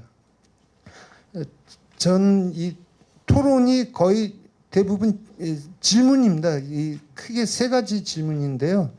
쌀값 추세와 정부의 추곡 의무 매입 방안의 관계에 대해서 검토한 거의 추측과 질문에 의존한 저의 어떤 약간의 의견을 말씀드리는 것이고 그다음에 한국 제도에 대해서 질문을 하고 일본의 제도와 시장에 대해서 질문을 한 이런 세 가지 내용입니다. 우선 첫 번째 이 쌀값 추세와 정부의 추곡 의무 매입 방안의 관계에 대해서 제가 이 쌀값 추세를 제가 다른 이슈는 검토할 만한 제 능력으로는 없어서 쌀값 추세를 유심히 봤는데 이 단순 평균에 보면은 산지 쌀값 명목 가격이 장기 추세선이 추세적으로 상승을 하고 있고요.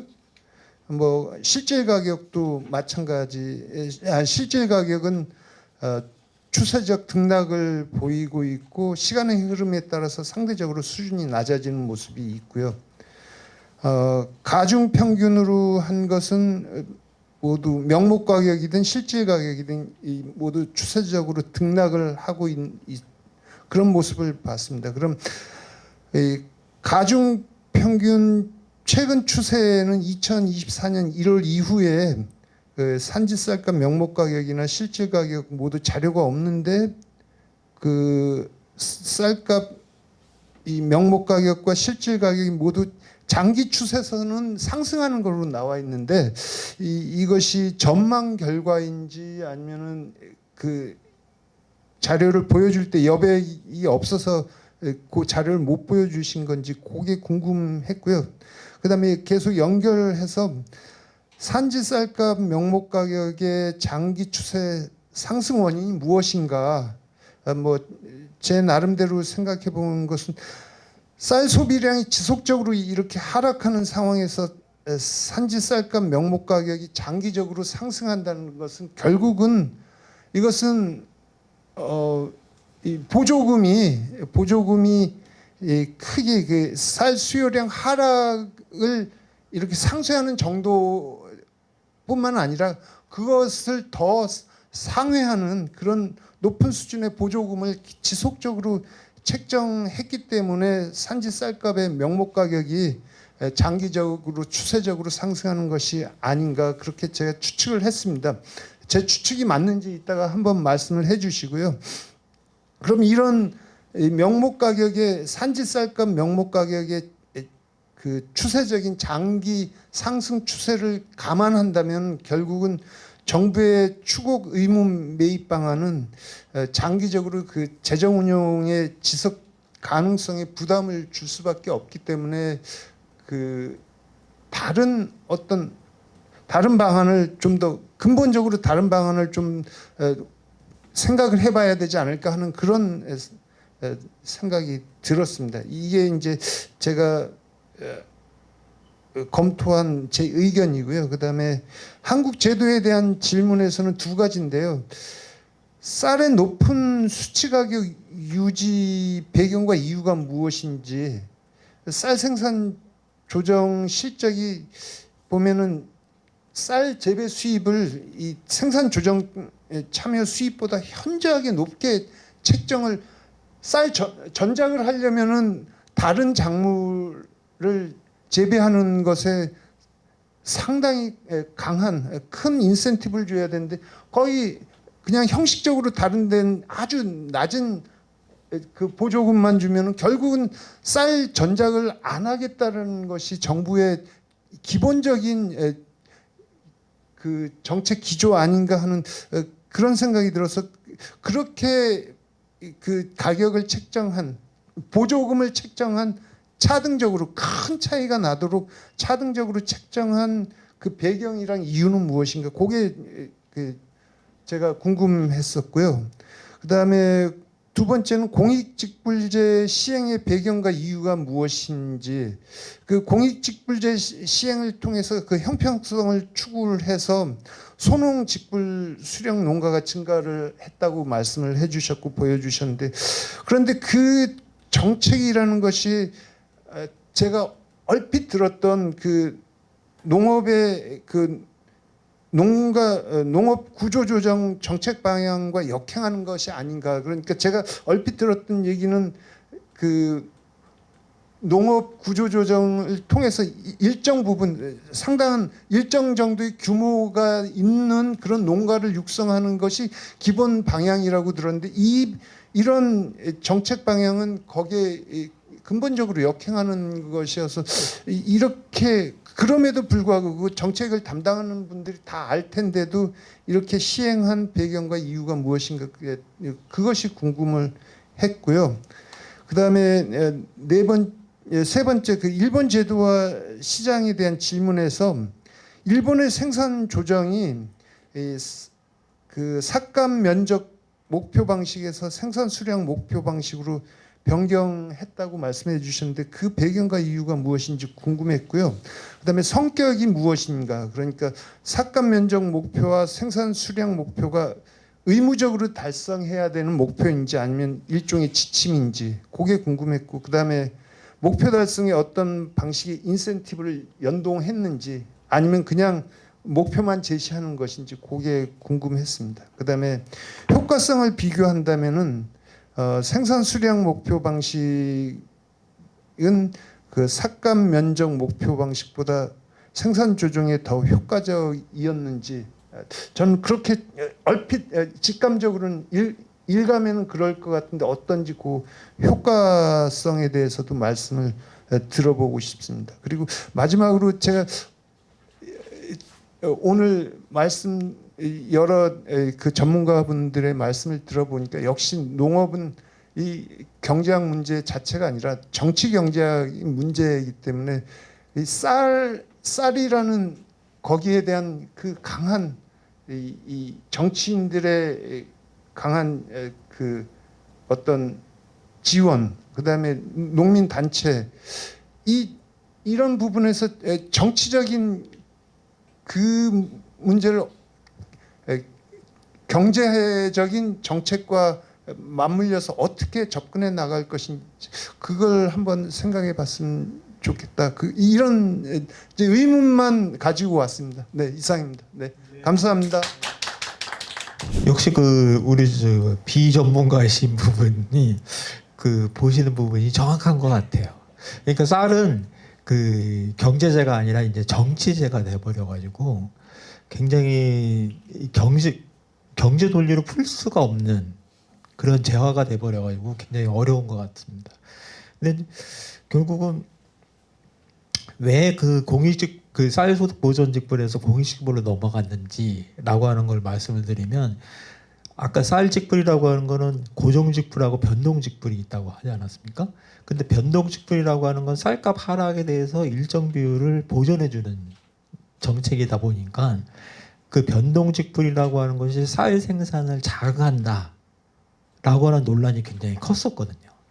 그러다 보니까 그러면 쌀 생산을 자극하지 중립적으로 넘어가자고 하는 취지에서 공익직불로 넘어간 거거든요. 근데 공익직불로 넘어갔을 때 문제는 뭐냐면은 그렇다고 해가지고 쌀값, 그러니까는 제가 말하는 쌀값이라고 하는 건 산지 쌀값 말고 그 농가 수치 가격으로 본다고 한다면 쌀 소득 보존직불제보다 훨씬 높은 수준으로 책정을 해버렸다고 하는 거거든요. 그러다 보니까 변동직불을 결국 폐지하면서 쌀 생산을 자극하지 않는 요인으로 넘어가자고 하는 그 취지라고 하는 것이 완전히 훼손돼 버렸어요. 그 쌀값을 굉장히 높은 수준으로 설정해 버렸으니까 당연히 쌀을 더 많이 지을 수밖에 없다고 하는 것이죠. 그냥 공익식으로 넘어가도 쌀 과잉이라고 하는 문제는 좀처럼 해결이 안 됐다고 하는 점. 그게 가장 큰 문제. 그리고 또 하나 김정희 교수님 말씀하신 거하고 이명희 교수님 말씀하신 거하고 부분인데 결국 소농직불하고 관련이 되는 부분이거든요. 그게 형평성 문제가 되다 보니까 구조조정이라고 하는 측면에서 본다면 역행되는 부분이 있지만 소농직불을 가져올 수밖에 없었다고 하는 거였거든요. 근데 일본의 사례하고 같이 거기에서 이제 서로 연계시켜 가지고 우리가 그 받아들여야 되는 배워야 할 점이라고 하는 건 뭐냐면 결국은 고령 소농이라고 했을 때 고령 분들은 앞으로 뭐 말이 좀 죄송스럽지만 10년 후에는 다 은퇴하거나 세상에 이게 하직하시는 분들이란 말이에요.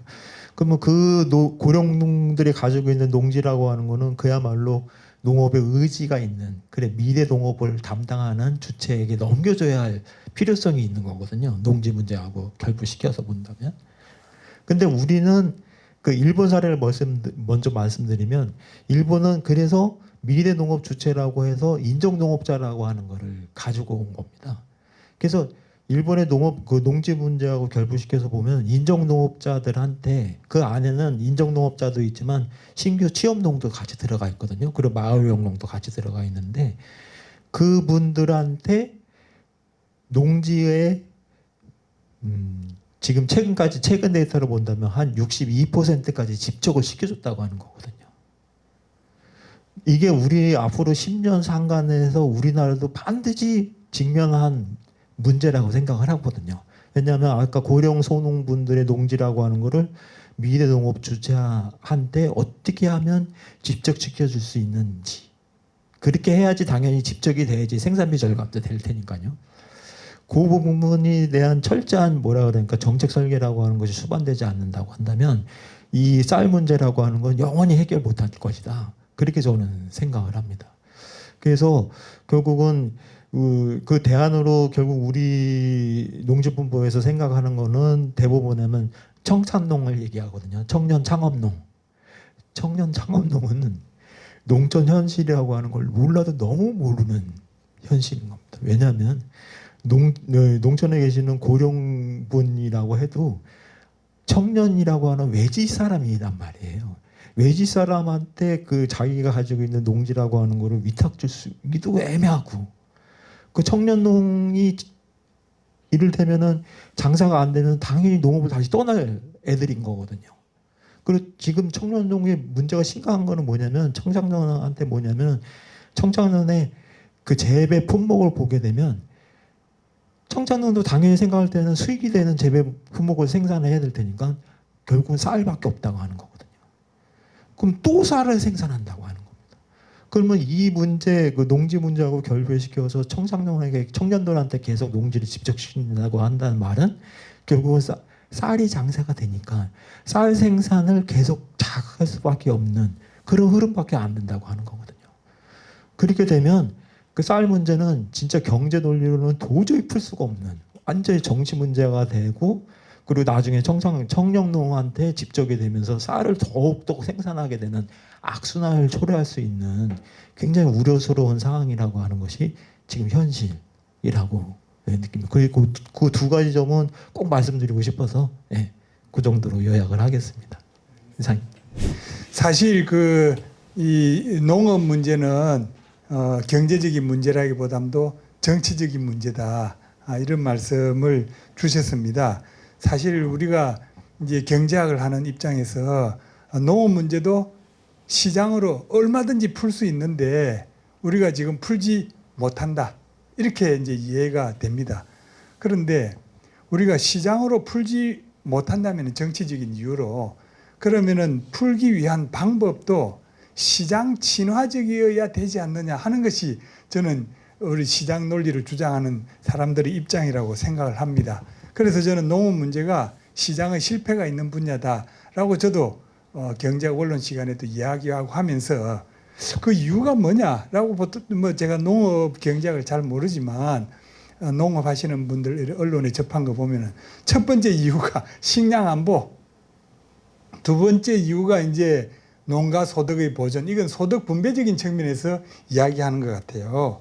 저는 이제 그렇게 들었는데 오늘 여러 가지 얘기를 듣고 보니까 이 두 가지 정책 목표가 다 실패하고 있다는 것을 제가 느끼게 됐습니다. 첫째로 아까 우리 이명헌 교수님도 정리도 해주시고 결론 부분에 대해서 말씀을 해주셨는데 한마디로 이게 우리가 시장 기능으로 이 문제를 접근을 제가 이제 시장주의자라고 한다면은 시장 기능으로 농업 문제를 접근 안 해도 좋습니다. 그렇다면은 이 문제를 해결하기 위해서는 시장 친화적인 방법으로 하자. 그럼 시장 친화적인 방법이 뭐냐? 그러면은 정책적인 비용을 가장 줄이고 정책적인 효과를 극대화하는 거 아니냐? 그렇게 접근하자는 건데 제가 듣기에 식량 안보 문제, 아까 말씀하시기를 곡물 자급률로 봤을 때는 식량 안보 문제가 해결 안 된 거네요. 그러니까 예, 제가 그렇게 알게 됐습니다. 두 번째로 빈농의 보호. 그럼 소득 분배적인 측면에서 과연 그러면은 빈농을 보호하고 있느냐? 또는 뭐 꼭 우리가 농업의 가난한 사람이 아니다 하더라도 그러면은 농업 분야에 종사하는 가난한 사람을 보호하고 있느냐? 그런 것도 아닌 것 같으네요. 그래서 제가 아까 우리 이명헌 교수님이 말씀하신 것기도 한데 첫 번째가 가격 지지, 쌀 가격 지지 정책을 농가 소득의 안정을 위한 그런 정책으로 전환해야 된다. 그런 뜻이죠. 예. 그 점에서는 저도 아주 공감을 하게 됐습니다. 두 번째로는 소농직불금을 말씀을 하셨는데 이게 그러니까 이게 소농직불금이 사실은 소빈농을 보호하는 게 아니다. 이런 의미로 저는 들렸는데 그렇다는 걸로 봐야 되겠죠. 예. 그리고 이제 제가 세 번째로 우리 이명헌 교수님 지적에 굉장히 공감을 하는 게 제가 재정학을 하다 보니까 이런 5년 단위의 장기 계획은 반드시 예산 계획과 연계되어야 된다. 저는 그 참 일리가 있는 이야기인 것 같습니다. 저도 다른 분야에서 이야기를 할 때 재정이 투입되는 다른 분야에서 이야기를 하게 되면은 한정된 재정이 없다면은 이게 효율적으로 쓸 유인이 없는 거 아니냐. 그런 면에서 저는 이 농림부의 5년 단위의 계획이 예산 계획 없이 이렇게 하고 있다는 것은 정말 대단히 잘못된 거 아닌가 이런 생각이 들었습니다. 아무튼 뭐 저도 한번 소감을 말씀을 드리게 됐는데요. 저는 최근에 아주 인상 깊게 제가 항상 되뇌이는 말이 있습니다. 재정이라고 하는 것을 단 한마디로 표현하자면은 재정 공유지더라고요. 재정 공유지의 비극. 제가 지금까지 살아오면서 들어왔던 재정을 자기의 지분을 더 많이 늘리기 위해서 재정에 대해서 막 뭐라 그럽니까? 이해관계인들 굉장히 많이 들었습니다. 그런 것들 우리나라에서는 마피아라 그랬죠. 마피아라는 말이 어디서 나왔느냐?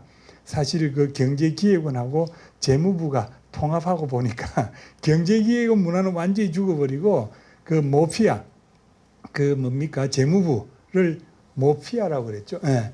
그 문화만 살아남는다라고 해가지고 어떤 이익 집단, 자기 이익을 추구하는 집단을 마피아라는 용어가 굉장히 우리 사회에 많이 등장을 하게 됐는데 제가 듣기로는 SOC 마피아, 도로 마피아, 원전 마피아 뭐 많이 있었잖아요. 또 금융 마피아, 또 무슨 마피아입니까? 뭐 하여간 그런 마피아들이 많이 있는데 그 중에 한 마피아가 바로 이 농민 마피아. 정말 우리나라에 마피아가 너무 많아서 우리가 이 문제를 잘 해결해서 우리나라가 어떤 정치적인 문제를 정말 적절하게 견제함으로써 국부가 정진될 수 있는 그런 사회가 되기를 저는 바라고 있습니다. 이상으로 오늘 토론회를 마치도록 하겠습니다. 감사합니다.